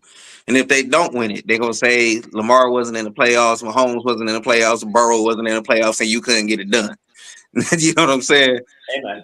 So they just got to play for them. Like, you know what I mean? Because at the end of the day, if they do win this Super Bowl, I don't think they go when everybody talking about when First Take is talking their shit that next morning. I don't think they'll be sitting around worried about what they got to say. You know what I mean? Facts. Yeah.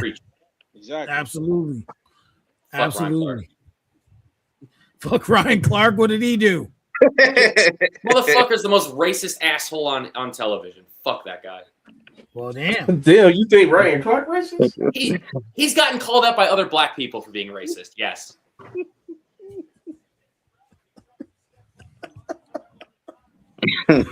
Oh, listen. That's nothing compared to the racism I got hit with today. Oh man, it's a life of a delivery driver. Huh?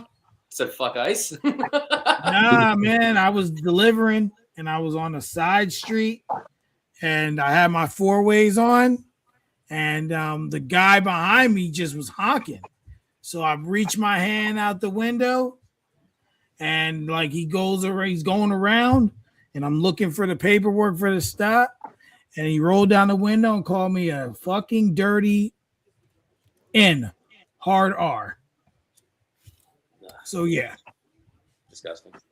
yeah. But that person's not on television though. Don't mean it was right. I'm not arguing. I'm not saying that was correct or that's wrong. But my original point was he's the most racist asshole on television. Yeah, I don't know. I don't know how he's racist. I never really. I need proof. Send me clips and videos. Yeah, the bias he has for black quarterbacks over white quarterbacks is unbelievably prevalent. I don't know if I'd call that racism. So there's plenty of motherfuckers who got the prejudice for white quarterbacks over black quarterbacks. Right. Like who? And specifically, like on television, constant. Like I can show you more than one instance where he has directly contradicted himself within a week of his takes. Show me. Like he was literally just crying and saying, "Oh, you played your heart out, 8. Good job, Lamar. You did everything you could. None of this was on you." When he lost to us last year in the divisional round, when he threw 2 interceptions in Buffalo, but here he is saying that even if receivers drop the ball, and doesn't matter if Josh loses this game, it's all on him. It's clear the metrics that he holds for other. Yeah, that's not racism at all. Like that's not racism. He's just being biased. Fine. His bias is too strong. He may have a bias, but those those two words don't mean the same thing. No, you're right. That's fine. But like it's clear that his bias is too strong and he shouldn't be on television for it. Listen, for as long as I've been watching sports, I've had to listen to God knows how many white commentators with their bias, whether it's quarterbacks, point guards, you know what I mean, or whatever it is you want to name. So, it'll be okay. It'll be okay. I mean, what is it? Like we also hear that with Chris Collinsworth and Mahomes. Like it's I was just about to say every year. I don't know if anyone realizes that I start every season, every Sunday night game with the same status. Just so in case anyone forgot, I hate Chris Collinsworth. I can't stand Joe Buck. I can't stand that fuck motherfucker. He always got some sideways shit to say. He sucks too. You know who I hate the most of all of them? Along with them? That little poodle face, ugly Nick fucking Wright. I can't stand that motherfucker. I can't stand that ugly motherfucker. Also, Skip Bayless. Nah, Nick Wright is a Mahomes glazer. I mean, he's a Chiefs fan. I'm just talking about period overall. I know. I don't. But that's what I'm saying. I don't like him because he be glazing on the Chiefs. He's a literal Chiefs fan. I can't be mad at him for that. Yeah, he glazed who he want to glaze. But I will say this: as a sports commentator, you can't be one-sided with things. Man. That's what I'm saying. Like Ryan Clark it's unbelievably very biased. It's very prevalent. He's gotten called out by who's the former Bills player? I forget his name. I'll find it. Marcellus Wiley. Marcellus Wiley went on a whole rant about it. But okay, that's Marcellus Wiley ain't the perfect black. Yeah, I was going to say we'll leave that discussion for another day. Leave that where it's because Marcellus you ain't Wiley, open your case. We're not going to go there. But I will say this. I will say this. A lot of the sports pundits out there are taking hits because they know that most of the stuff that they're saying is coming from a place that they don't like a certain athlete or they don't like a certain type of athlete. So like a lot of people are now listening to independent media. That's the reason why I love what we do. Because we're allowed to say what we want to say and also don't allow the bias come in. You know what I'm saying? Like, we're all fans of different teams. So we can basically say whatever the hell we want and also be critical of our team without any type of like pushback. But ESPN, Fox Sports, even CBS, those guys, I don't listen to shit they say because they have such a biased opinion on whatever the hell they want to push. Like, prime example, we was talking about last week with Mike, what's my guy's name from the Giants? Mike From the Shannon. Giants? Yeah, with the gap in his teeth. What's his name? I can't even Mike think. Mike Strahan. Strahan. Strahan. Yeah, my bad. Oh I'm yeah, so when we was I talking was about so how he, pissed. Yeah, how he last was hating on Miles yeah, Garrett. yeah, last week he pissed me off with his comments. But I bring that up because we also got to keep in mind these people are paid to say some bullshit on air. So just keep that in the back of your mind. But just wanted to say that real quick. Well, that's like I see, someone say something along the lines of, when they were on First Take, like they would go over, they would do a production meeting, right? And they'd go Mhm. over They go through it everything every for the morning. show. Yep, and whichever take Stephen A took, you took the other take. Like Right. that's kind of Right. That's how it is. Yeah. like whatever he said, you were going to go on there and say the Say opposite. the Like opposite. Right. Yeah, that's how it works. yeah, Yep. that's whack. But That's see, whack. the other thing is too, different people play different roles. So Stephen A had was say when it was him and Skip or him and Max, you know what I mean? They debated against each other, but then also so like when the Dan Orlovsky come on, that's the only time anybody's really asking him his opinion. When he's on any other show, you know what I mean? He's breaking down film and like you know what I mean. So Hmm. he's supposed to be more objective, you know what I mean, when he shows up. Stephen A is there to give his opinion. You know what I mean? And when you giving your opinion, inherently there's gonna be bias. You know what I mean? Bias is not always like a bad thing because we all got biases, which is basically our preferences. But you gotta it's kind of about who you talking about too when you saying this. Stephen A I can see him, Skip, they all got their biases. You know what I mean? Nick Wright, we all know how much he a LeBron fanboy.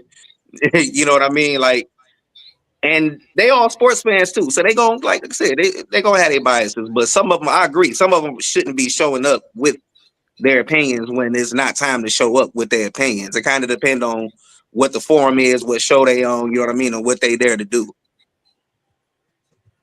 Fair enough. Oswald with.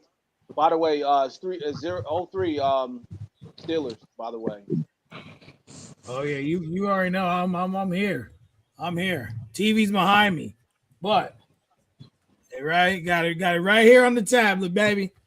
We watch it one way or another. So we kind of discussed this, but we got to talk about it.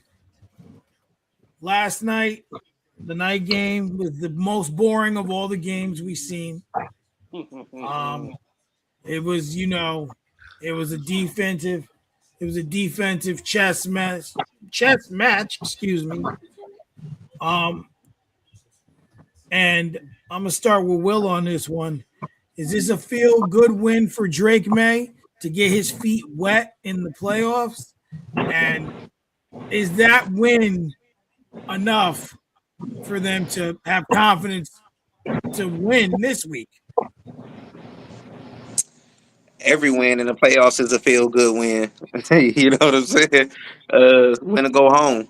So I, and for a young team that, again, everybody probably feel like for the most part, everybody except for the people in New England kind of felt like this is a team that was a year ahead.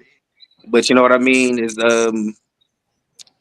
It's nothing wrong. We've seen New England do it before. I'm not saying he Tom Brady, but you know what I mean? They timeline accelerated when Tom Brady, you know what I mean, came in for Drew Bledsoe and became Tom Brady. So if you could piece as many wins together as you can in the playoffs, you know what I mean? Maybe they wasn't planning on a Super Bowl this year, but you never know. They might find themselves there. So, just they do have to I do think it's important for them to, it was an important win. Obviously, again, it's every playoff win is important. That's what I was saying. But young team, like I say, I don't even know if they really expected to be in this position like this. So You never know. You never know where it can take you. We've seen it. It don't happen a whole lot, but we've seen it in the NFL where a team that, you know what I mean, not necessarily came out of nowhere, but just kind of took it and made it a whole lot farther than anybody expected them to. So, and again, Drake May, it's not always good to build that resume, get that confidence, feel like you can beat anybody anywhere. So, Based on that, based on what Will said, R&B, do you believe that the Patriots play has gotten them this far, or the favorable schedule? Obviously, they can't control that, but it is a factor. And that's why I'm gonna say 50-50. I Okay. mean, you can't, what I'm saying, you can't control who you gotta play. All you can control is how you playing and whether you win or not. And they have gone out and done that. So I have to say it's 50-50. But just because they've gone out and done that doesn't mean that I also can't take notice that they've done that against, somewhat favorable competition.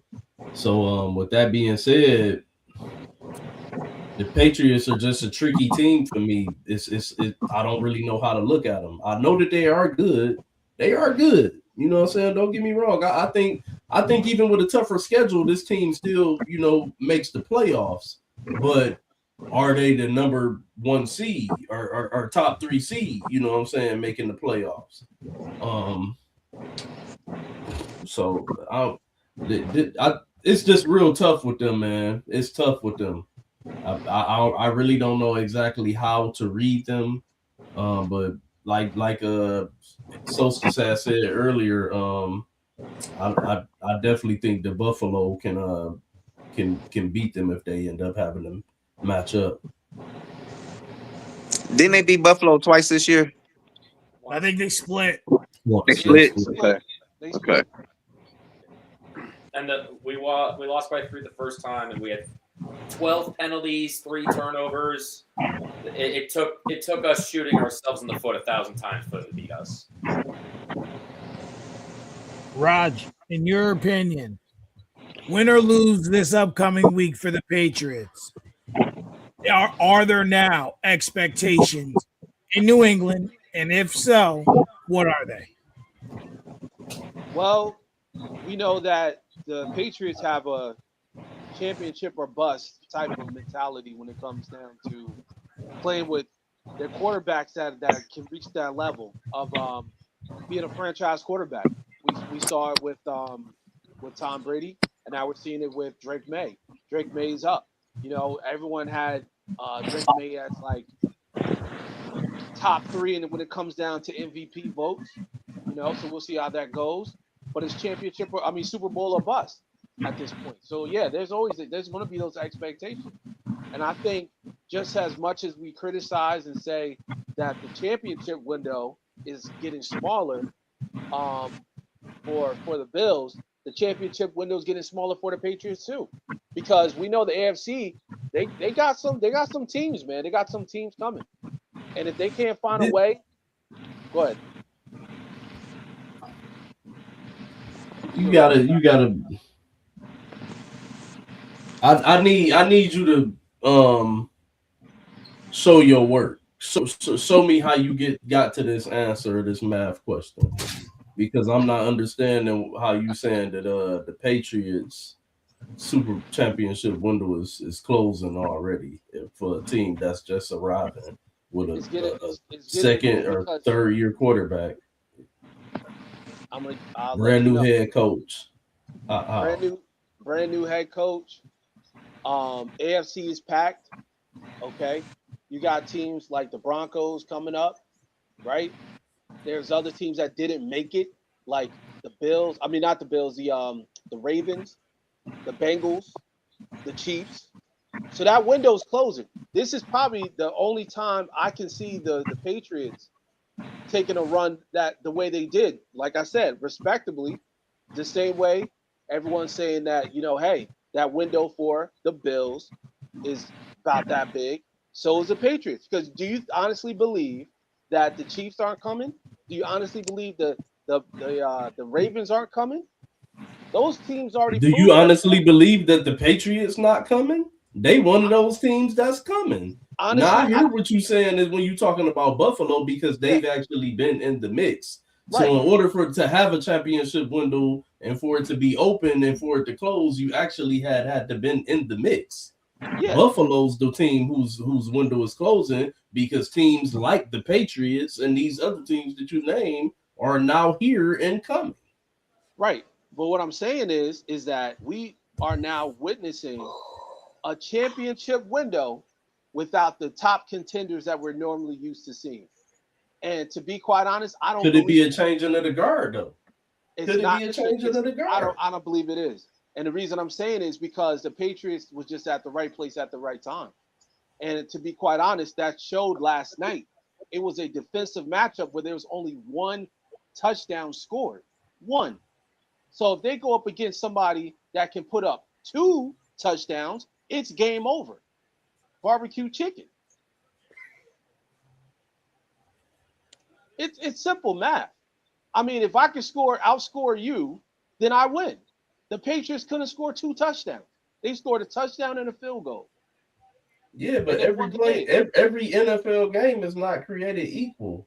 Why do we always have to look and say if only a certain set amount of points is scored that it's ultimately a bad game? Sometimes those games are not going to allow you to put up the numbers that you may want to put up. Sometimes defenses say you're not going to do this. You're going to have to figure out a way to win it a different way. And I felt like the Patriots did that yesterday. They figured out a way to win a sloppy defensive game. Yes, a win is a win. I agree. But do you honestly believe that there's no other team that can outscore these guys in the AFC right now? I'm not saying that, Raj. I'm just saying that you're tripping when you say that their championship window is closing because they just arrived. This is not a team that's been here. And once again, the question was, do you believe that they are a fraud, basically, pretty much, or do you believe they're true? And I believe they're frauds. I don't believe that they're a true team that they are. Because name the So in that way, you would just say that you don't think that they ever had a championship window. This is their window. At that point, I have to say that's your opinion. This is their window, and it's all my opinion. It's not facts. This is their window. This is their window because they don't have a number 1 wide receiver. They don't have a number 1 wide receiver. They just figured out who their running back is. Their defense is good. But you said, I don't know, man. I get what you're trying to say, but it just I don't know. Stephon Diggs has got 1,000 yards again. Yeah, he did, and it's like how can you on one hand say, oh, do you not feel anybody can beat them or go out and outscore these cats and put up more points than them, but then turn around and say that also that you know what I'm saying that this is their like. If I recall correctly, they're going to have a lot of cap space too. This is their time. What I'm saying is, right now is their time to prove that they can actually go to the Super Bowl. In my opinion, in my humble opinion, I believe their window is this window right now because nobody sees this team as a real serious team until they're a real serious team. Because you got to remember, the Ravens aren't there, the Bengals aren't there, and the Chiefs not there. Those are the 3 teams that normally knock people off. To me, that case stands more for Josh Allen and the Buffalo Bills than they do for the New England Patriots and the Denver Broncos. Wait, what's that? What'd you say? Because of Josh Allen. Everything that you're saying makes more sense for the Buffalo Bills and Josh Allen than it does for the New England Patriots and the Denver Broncos, in my opinion. Okay, and that's your opinion. Because he's the veteran quarterback and he's the one that's been here. And that's fine. And that's fine. And that's your opinion. But in my ain't nobody saying, oh, Bo Nix and Drake May gotta win this year. Nobody's saying that. I am. I'm saying why? Because listen, there's teams that proven that they're better.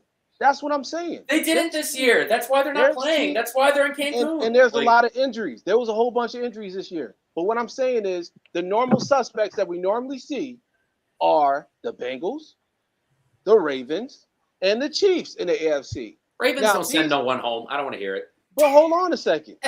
There's more. What I'm saying is there's teams that prove when healthy and with everything together, right? They can beat these teams. Because guess what? The Ravens wasn't healthy. The Bengals wasn't healthy. And Patrick Mahomes and the Chiefs, they weren't 100%. And they don't have a wide receiver. So if they re-up next season, right, those teams like the Broncos and the teams like the Patriots, those guys are still wet behind the ears. They're still trying to figure out how to get 2 touchdowns. These guys do not score. Yes, defense plays a huge part, and they're doing great on defense. But during the playoffs, if you can't put up 21 points, then guess what? You're going home. That's just my opinion, because they didn't prove anything to me yesterday with the Patriots. The Patriots showed that they play really good defense. As far as their offense, it's horrible. It's horrible. They don't have to prove anything this year, though. That's the thing. They're playing with they're playing with house money. They're gonna their window is wide the fuck open right now. Okay, well let's see. Let's clip this up and let's see what happens next season. And when we come back, we can see who's right and who's wrong. Do those teams make the playoffs? Do those teams go out the first round? Do those teams lose against the 3 suspects I just mentioned? The Bengals, the Ravens, and the Chiefs. Let's see. The Patriots definitely, with the AFC East, going to have a lot harder schedule next year, so it will be interesting. Yeah. And hey, once again, congratulations to the Patriots. But you can't pretend that this team is scary. This team is not scary at all. That being scary has nothing to do with. That's why that window is like this. That window is like this.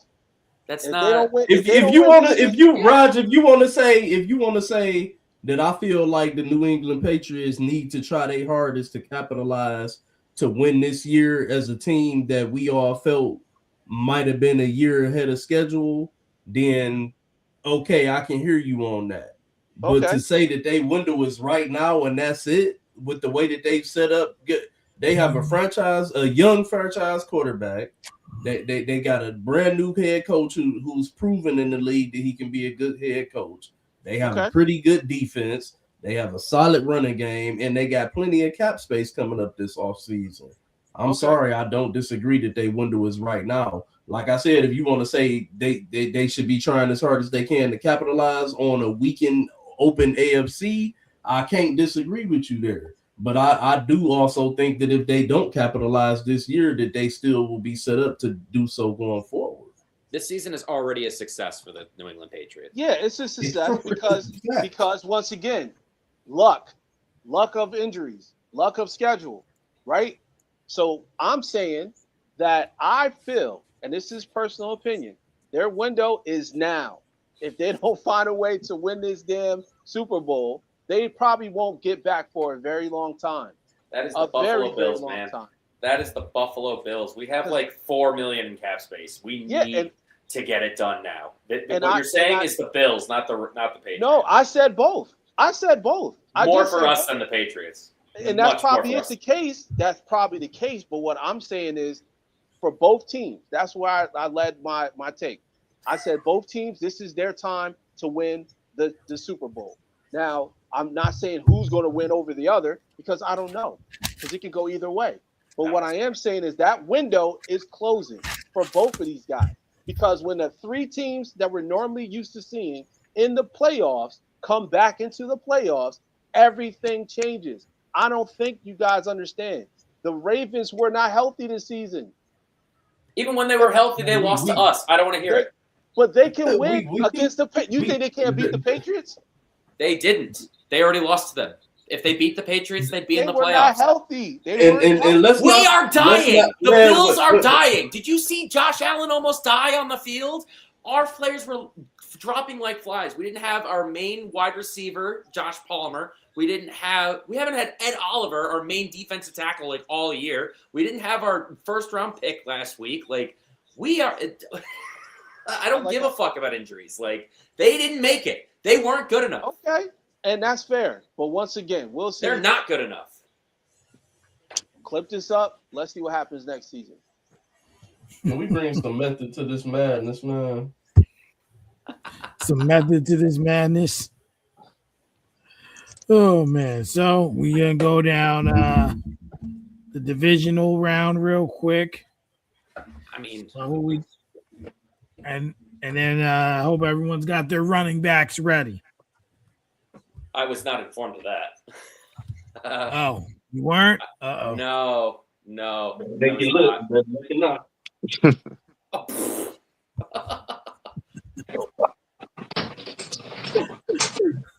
You dropped it. So this week, the one divisional game is going to be, we got the 49ers at the Seahawks. Who y'all got in this game? I like ass. Houston playing like ass. Taking Seattle. You said Seahawks and who? 49ers. Where do they play? They play in Seattle? Seattle. In Seattle on Saturday. I gotta give it to Seattle on that one. I agree. See, I agree. Sam Darnold is on that same tier with Purdy and Goff and Jalen Hurts for me. So I don't really believe in either one of them. San Francisco got so many injuries.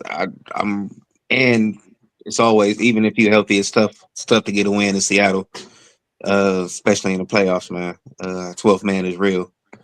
So I'm going to go with Seattle. Absolutely. I agree. Seattle, especially with all the injuries, I think that it's Seattle had the week off. I think they're going to be pretty ready for them, for what the Niners have. All right, we almost done. Did R&B give his or who he thinks was going to win? I know he's got the camera off at the moment. Nah, I he just sat didn't. down. Oh, okay. I just Yeah, sat no. down. I had to go there. Just 49ers or the Seahawks. Who do you think's taking the game? I'm gonna roll with Seattle. Shanahan's run comes to an end. Okay. We got Buffalo at Denver. Pessimism forever. Denver's winning. We're too injured. Short on rest. They've been on a bye. Up altitude. I don't like the matchup.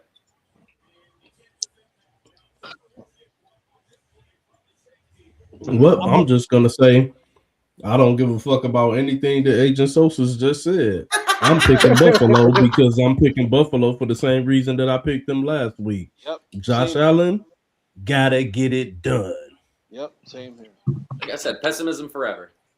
Right? You pick against the Steelers, right, Mike? That's how that goes. Yeah, usually when I do that, they win. I'll just find every reason I can to say it to be pessimistic. Let's go. Oh yeah, I'm rocking with Buffalo though in this game myself. That's fine. I'm going with Buffalo too. I don't know if Bo Nick's ready for prime time yet. Nah. And Josh Allen just be figuring out ways to get shit done, man. So I'm going with Buffalo. Damn. They drugged him to the ground. We got. I said this would be a matchup. They're just beating the shit out of each other. We got the Rams at Chicago. This one's gonna be. This one's gonna be good. I'm excited for this. That's gonna be a good game. I'm excited for this one. You know what? I hate to do it. I gotta roll with Chicago, and I'm gonna tell you why. This one's in Chicago. Yes. Yes, it's at home, and for some reason, it's that clutch gene that Caleb Williams got. He's clutch as hell. If they pull this one off, they're gonna be a scary team moving forward.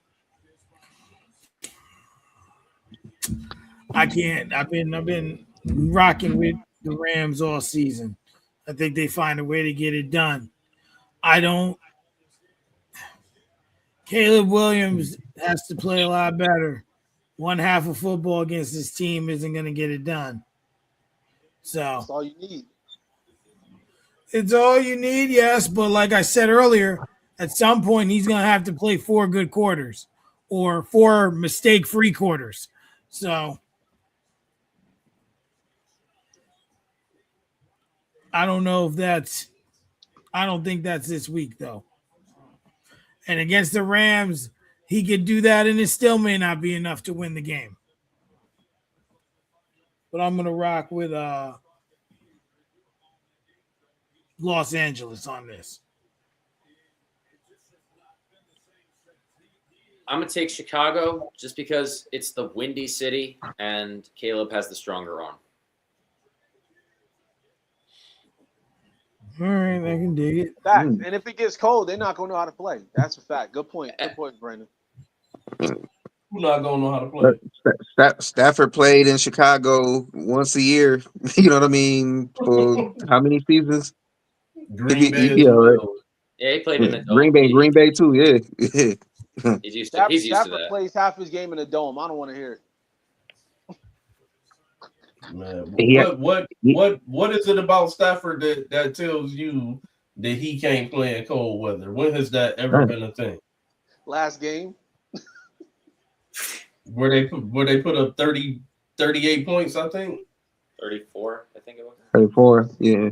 34. Almost caught an L. But they didn't.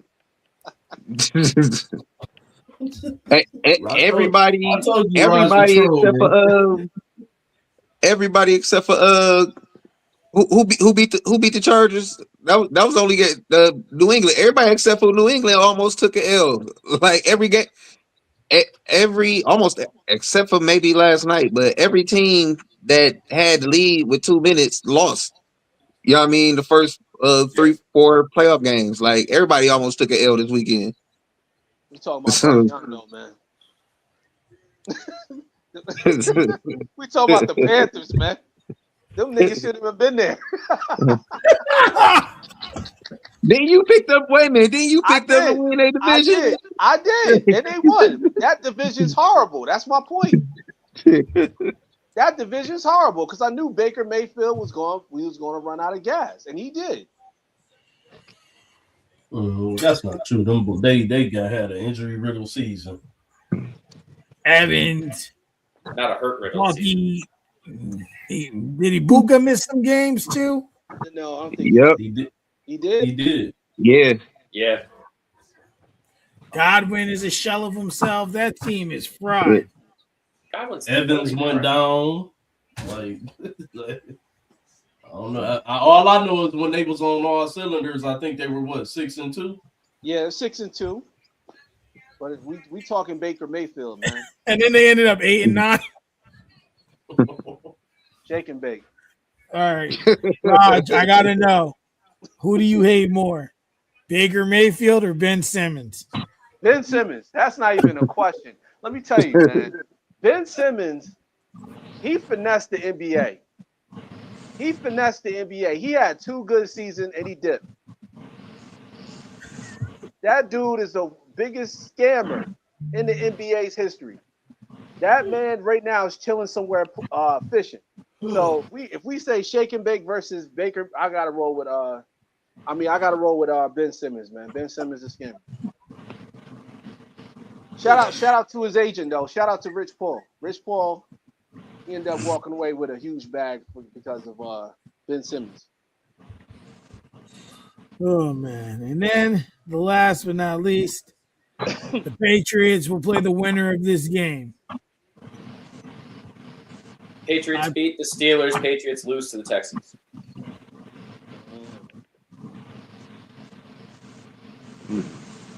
I agree. Yeah, I mean, we beat the Patriots earlier in the season, but they weren't the Patriots we've seen now.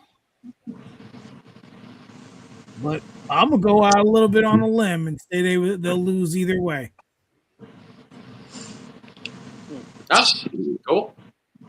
Houston don't look like they want to win this game. Well, this drive. Houston's doing their thing this drive. Yeah, well, Metcalf dropping passes he shouldn't drop.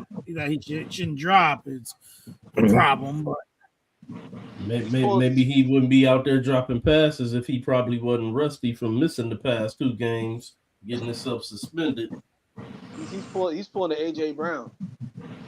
He won out. an AJ Brown. His palm still hurts from slapping that dude. You know them Browns. Touch that dude. You know them That was a Browns. white iota. Chris Brown, AJ Brown. Yeah, Bobby them Brown. Brown. Them Antonio Brown. Brown. Antonio Brown, and DK Metcalf. Brown University. What did homie call him? Dicarius? DeKalin. DeKalin. He called Isn't that him by his full government. I think the And only he kept save calling him Brown. that. The only save James Brown is Brown. James Brown. Shit. James Brown was a beast. Hey, We he forgot. was, we but he forgot, lost his damn mind near the end. He was we the- forgot. he was We the forgot original Orlando Brown. OG. Orlando Brown. Oh yeah, Orlando. Oh, yeah. Cleveland Brown. Kwame Cleveland Brown. Kwame Brown. Kwame Brown. Kwame Brown. Oh man, that shit drove me crazy that he Joe ever wore a Brown. Pistol uniform. I hated that shit. I swear to God. Oh, my man. God. All right, Oh, let's get that's to this great. list, fellas. I don't have a list. I was not informed. It's all good. You can Wing it. you can judge or wing it. I'll wing it. Just wing it. I'll wing it. All right, who's going first? Not me. I'll start. I'll start with. Oh, good. I'll start with number 10. I got Chris Johnson. Okay. CJ2K. All right, I'm gonna go second. I'm gonna just give y'all a couple honorables real quick. I ain't do none of my normal tactics and shit this week, but I do that. I got some honorable mentions. So I got for honorable mention Tony Dorsett, Curtis Martin, Marcus Allen, and Terrell Davis. But my number 10, Earl Campbell. OJ Simpson. Oh, he's on my list. He said, let the white guy go and get this one out the way. He's Yo, on my I feel like OJ's last name should have been Brown. That was fun. Hey, Orlando OJ, Brown. hey, that vote counted. OJ getting them points. Yeah. Right? He ain't wrong. That was funny. I can go ahead. This was like by far the hardest list that I've been a part of so far with you guys. Cause I for real off the top of my head had like 25, 26 running backs that I just jotted down. My number 10 is Beast Mode, Marshawn Lynch. Yeah, number 10, Marshawn Lynch, Beast Mode. Hey, 2 Bills at 10. I'm at number 10 for me, even though he's still playing. And once again, it's my opinion. Is Derrick Henry, number 10. I ain't mad at it. I ain't mad at it, but we got to start putting some context to these lists. I thought we were doing greatest ever, not our favorites to watch. What's the difference? I mean, you can make a. I mean, he what It's top a big difference. Derrick Henry he's absolutely top 4 or has an 5, argument. 9 yards, and like number 3 in touchdowns. Derrick Henry has an argument for top 10. Yeah, well, Yeah, definitely. I said I ain't mad at him.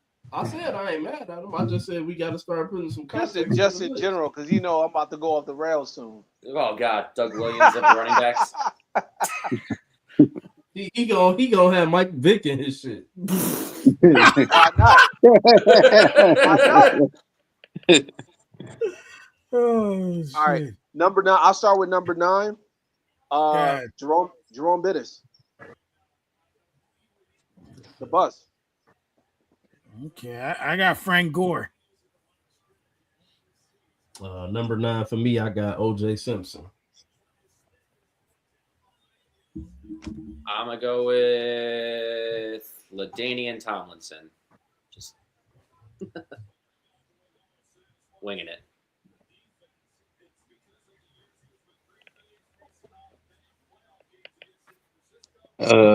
I had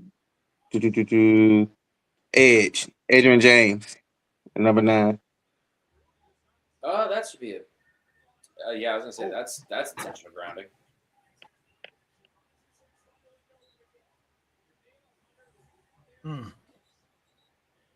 Did they hit him with that? What they hit him with? What? Oh, intentional grounding. Okay. It was grounding. You didn't get out of the pocket, didn't get back to the line of scrimmage. That was the old man move right there.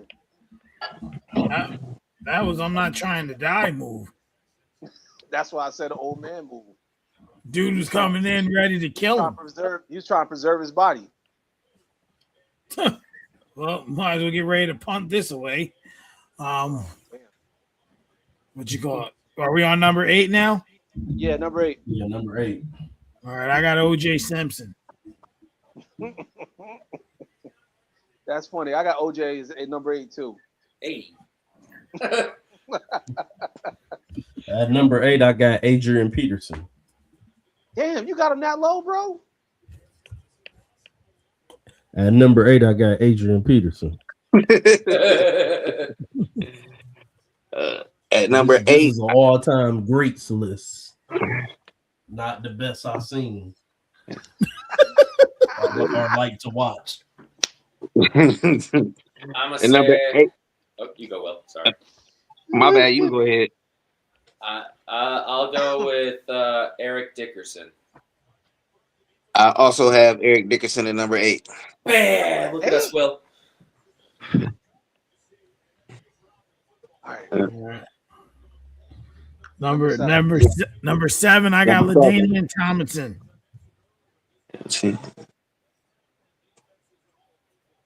Number 7, I got Marshawn Lynch. I'll put Derrick Henry at number 7. I got Marshall Faulk at number 7. That's what I forgot. I got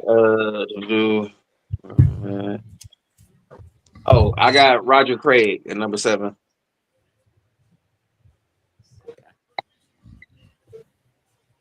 And then number 6, I got Emmitt Smith. Number 6, I got Eric Dickerson. Number 6, Number 6. Adrian Peterson. Number 6, I got Eric Dickerson as well.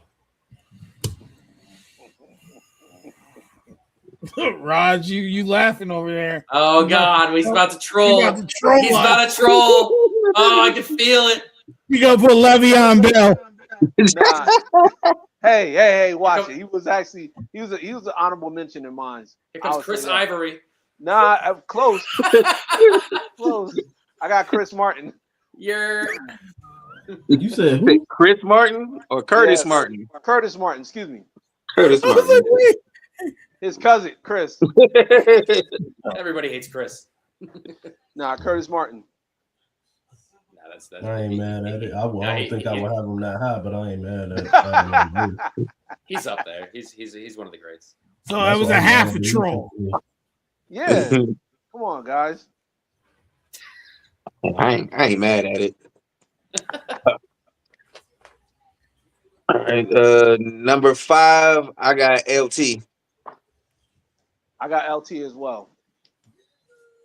I got Adrian Peterson. I got Jim Brown. Hey, look at us, R&B. I was going to put Jim Brown. All right. At number 4, I got Adrian Peterson. I'm Adrian Peterson here too. I got Adrian Peterson at number 4. I got Jim Brown. I got LaDainian Tomlinson at number 4.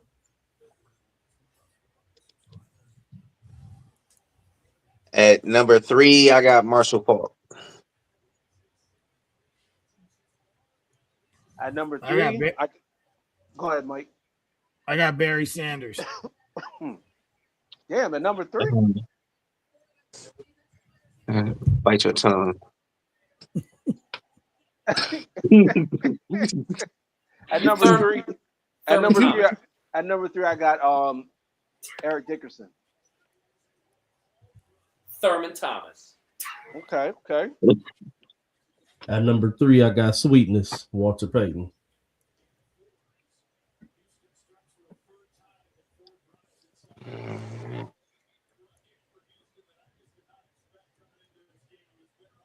All right, number 2, I got Walter Payton.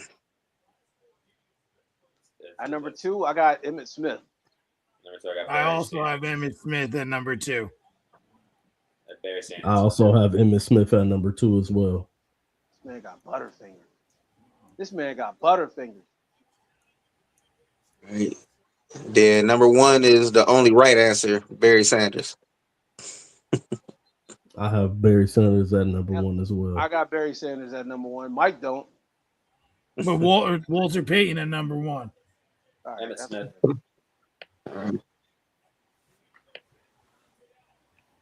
Did you say Emmitt Smith?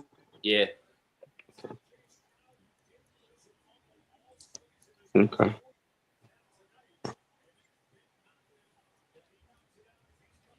Just winging it. Didn't look at any of the stats or anything. threw Thurman in there because bias. He was listen. Okay. He won an MVP.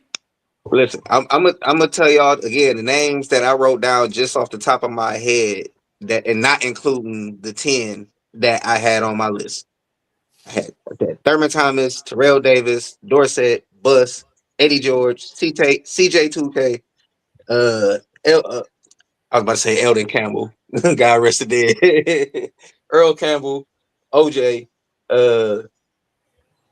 Jim Brown, Marcus Allen, Gail Sayers, Priest Holmes, Bo Jackson, Sean Alexander, Tiki Barber, Brian Westbrook, Robert Smith, and Derrick Henry. And then I'm just saying, like, damn, like this is crazy. This is like it was hard to whittle it down to just 10. It really was. Yeah. I can see. I feel like this was harder to whittle it down to 10, whereas the tight ends, it's like it was so hard to actually just judge them, like Yeah. because of the Yeah, different. that's a good point. There's a lot of good running backs, and I think that I agree that this is hard to like who the fuck the top 10 tight ends. It's like, oh god, I gotta remember how good at blocking these motherfuckers are. And believe it or not, like even when it comes down to like the running backs, most of them don't play a long career. Most of them Right. play like Right. 5 years, Exactly. 6 years, maybe. Yeah, like That's kinda 5 why- good years. That's why I put Derrick Henry as high as he is, because he's still killing it at 32, Exactly. 33 now. Every back on my list had a 10-year career of greatness. Okay. And I will say that Derrick Henry, I believe, is the last of a dying breed. Yes. I think he's the last of the dying breeds of like that running back that's gonna be good, and have a pretty, I guess you could say, somewhat healthy career. Derrick Henry hasn't really had any big catastrophic injuries or nothing like that. So overall, he's been pretty healthy, for his career, and he's stayed on pace, and he's still doing it. So I think he's the last of a dying breed. Before he came along, I thought it was going to be Adrian Peterson, but after AP, I would probably put Derrick Henry as that last great running back. You don't think Saquon can do it? He's been too injured. Injured. He hasn't been. I think he's an honorable mention. I wouldn't What? put him. I think he still got a chance to get there. His peak is as good as anyone. He right. You right. He got to stay healthy because he had the first 2 Yeah. years or whatever. Yeah, I think the injury, definitely plays a huge part. But he did. I don't know how many more years he can do what he did last year though. No, Because we I see mean, the but toll that he don't put have on to. his He don't body have to from do this that. year. He don't have to do that. That was like an all-time, like it was a historically great year. He don't have to have a historically great year every year. You know what I'm saying? Oh man, these lists are interesting. I can't wait to see what we do with the Punters. I don't think we've done them with basketball by position. But I'm afraid I'm afraid Rod's gonna troll that whole list. First off, that's not true. Second off, it's true. Yeah, it is true. I'm gonna troll a little bit. Hey, can I make a rule here and now? These lists need to have context.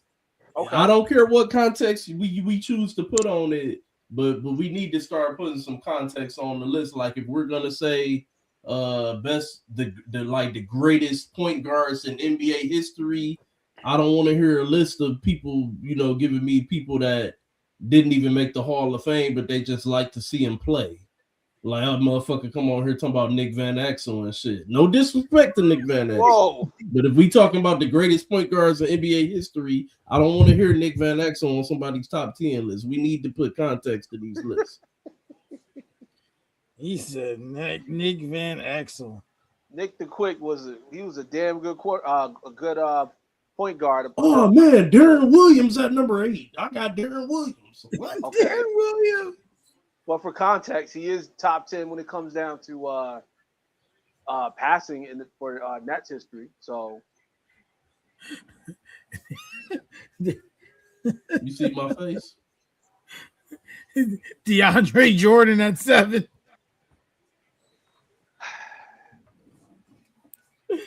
Means nothing.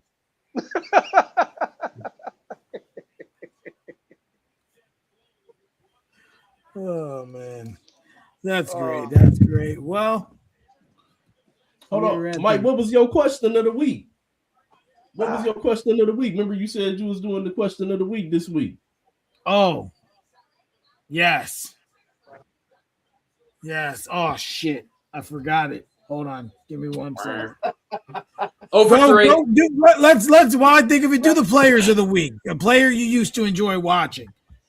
I'm trying to remember the question. Brian Mormon. I'll never. Bills used to be so bad that our main captain was our kicker. Dude used to run track. I don't know if you remember when the All-Pro games, or back when they had those. They brought him back the like little mini games for the Pro Bowl. Yes. When they first came out. They actually they did like 100-meter sprint, and our punter made the final round. That is crazy. Yeah, that was the year he got, like, if you want to see a big Pro Bowl hit, search Pro Bowl Brian Mormon hit. Dude got absolutely fucking laid out with that same Pro Bowl. It was amazing. But he was amazing punter. Hell no. Nick Van Exel. Ain't no reason he shouldn't be in the Hall of Fame.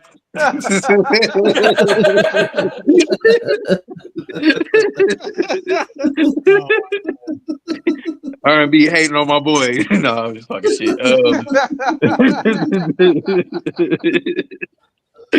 Now, since he didn't make my top 10 list, I'm gonna go with Eddie George.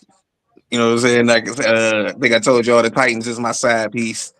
You know what I mean? Them Steve McNair, Eddie George, Frank Wycheck teams. You know what I mean? The ones that lost to the greatest show on turf in the Super Bowl. You know what I mean? That was some of my favorite teams to watch back then when they was battling the Ravens. But Eddie George, that was my guy.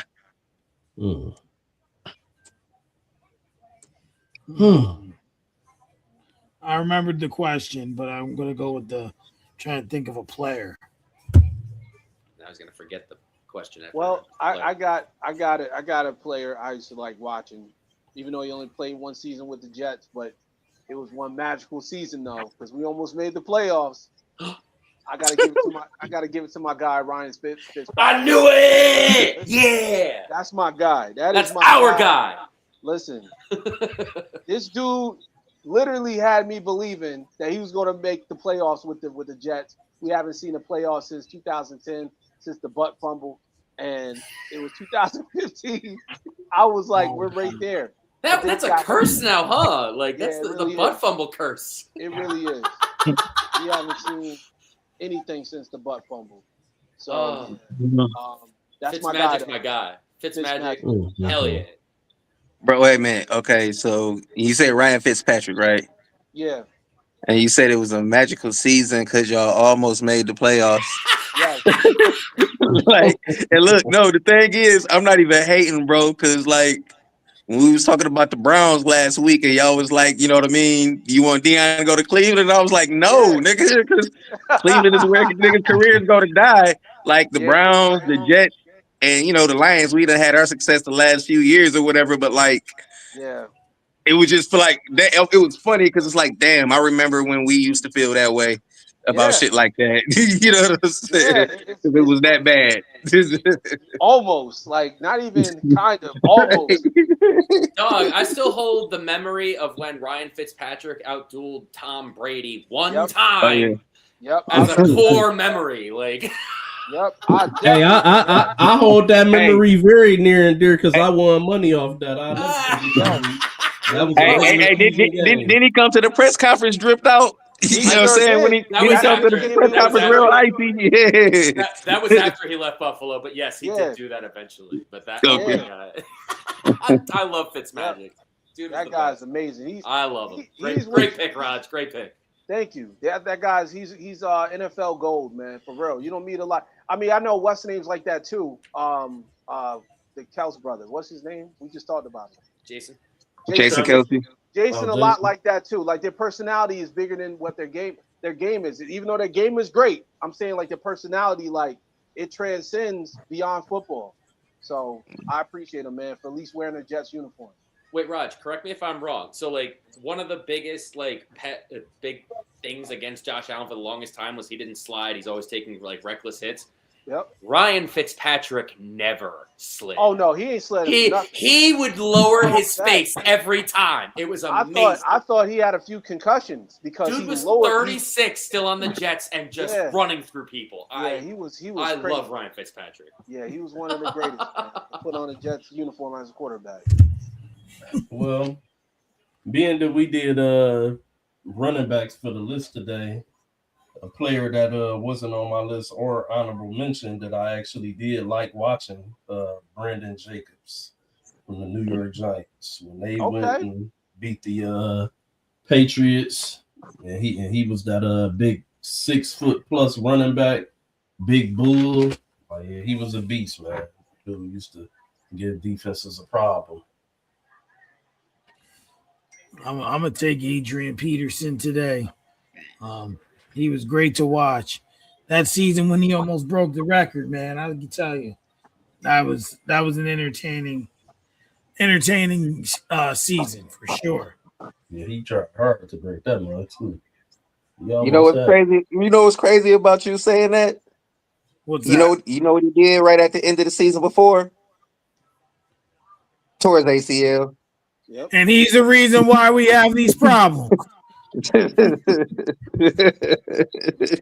It came back the next season and ran for 2,000 yards. Almost 9 yards short of the record. That's what makes it even crazier. I'm like, damn. So, question of the week. We talked about last week the Falcons. I'm going to ask a similar question. Who do you blame the Seattle Seahawks loss on to the Patriots? In Pete Carroll. Oh, Pete Carroll. Yeah. How are you not going to run it with Marshawn? And you know what's crazy? Do y'all remember what this man said after the game? No, I forgot. He said we weren't playing for third down, we're playing for fourth down. I'm like, bro, what does that even mean?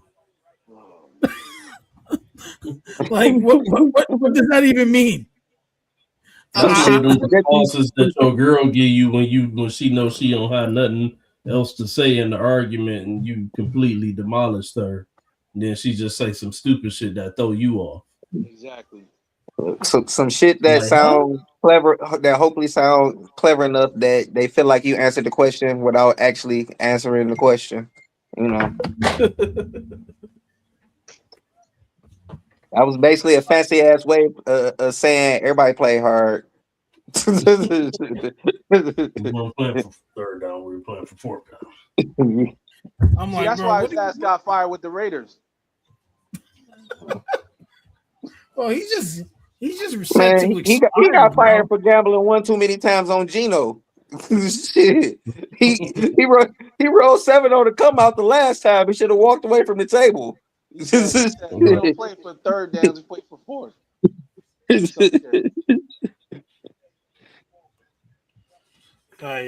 said he don't play for third or fourth down. He play for the other team because that's where the ball is.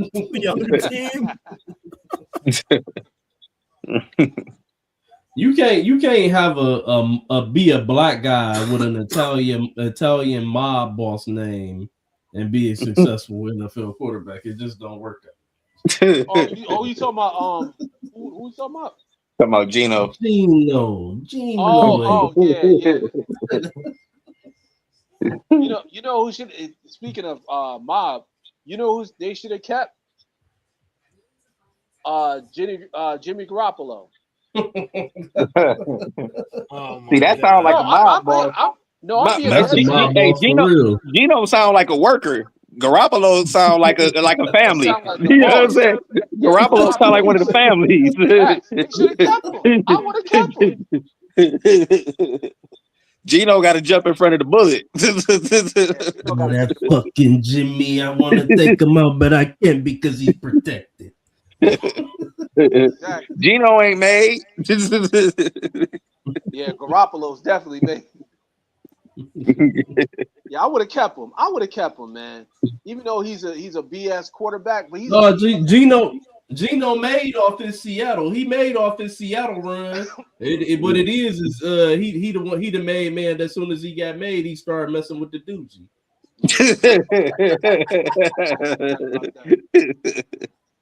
Didn't I tell you to stay off this stuff?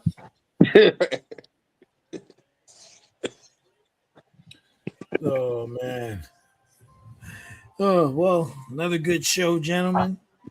We're gonna wrap this thing up. Oh, what a catch! Oh, he dropped it. We'll be back. Yeah, he barreled that out. That hit got him. We'll be back next week with another episode. Be talking divisional matchups. Yes. And then we'll be down to 4 at that point. Everyone have a good week. Everyone have a good week. Be safe. Be healthy. What? What's the list? We doing another one? I didn't do. What do you want to do? Let's do coaches. Coaches? Top 10 coaches. Top 10. Okay. Top 10 coaches overall. Just coaches, or a specific sport. NFL coaches or NFL. We're gonna stick to the NFL coaches. Okay. Top 10 NFL coaches. Okay. Now, Raj, don't start no shit. Don't put Jeff Fisher number 1. You already know I'm putting Herm Edwards number 1. Oh, I'm putting context to this. Greatest NFL coaches of all time. Yes. Greatest. Yes. Greatest. Not just subpar good and I like the team that he coached. And coaches that you actually seen with your own 2 eyes. I only give conjecture on coaches I actually seen coach. So wait, so hold on. So wait. I'm talking shit. So we're putting greatest coaches of all time. Or greatest coaches we've seen. Well, which one? Because that's two different lists. No, I was talking shit. No, all time. Nah, I was greatest of all fucking time. Ryan. Greatest of all time. We do the ones we seen. That's a much narrower list. That's what I'm saying. Well, No, we Hey, go all you time. can't All cheat. time. Greatest all time. Yeah, you can't cheat and just try to narrow it to what you've seen. Go do some damn research. That's the point of the list. I'm letting you know top 5 already. 2 of the top 5, Herm Edwards and Ryan and Rex Ryan. Good night, ladies and gentlemen. That's it. Saying on that note. Yeah, ending on like I the took him baddest out the note. stream before I ended it on that. Have a good All right, fellas.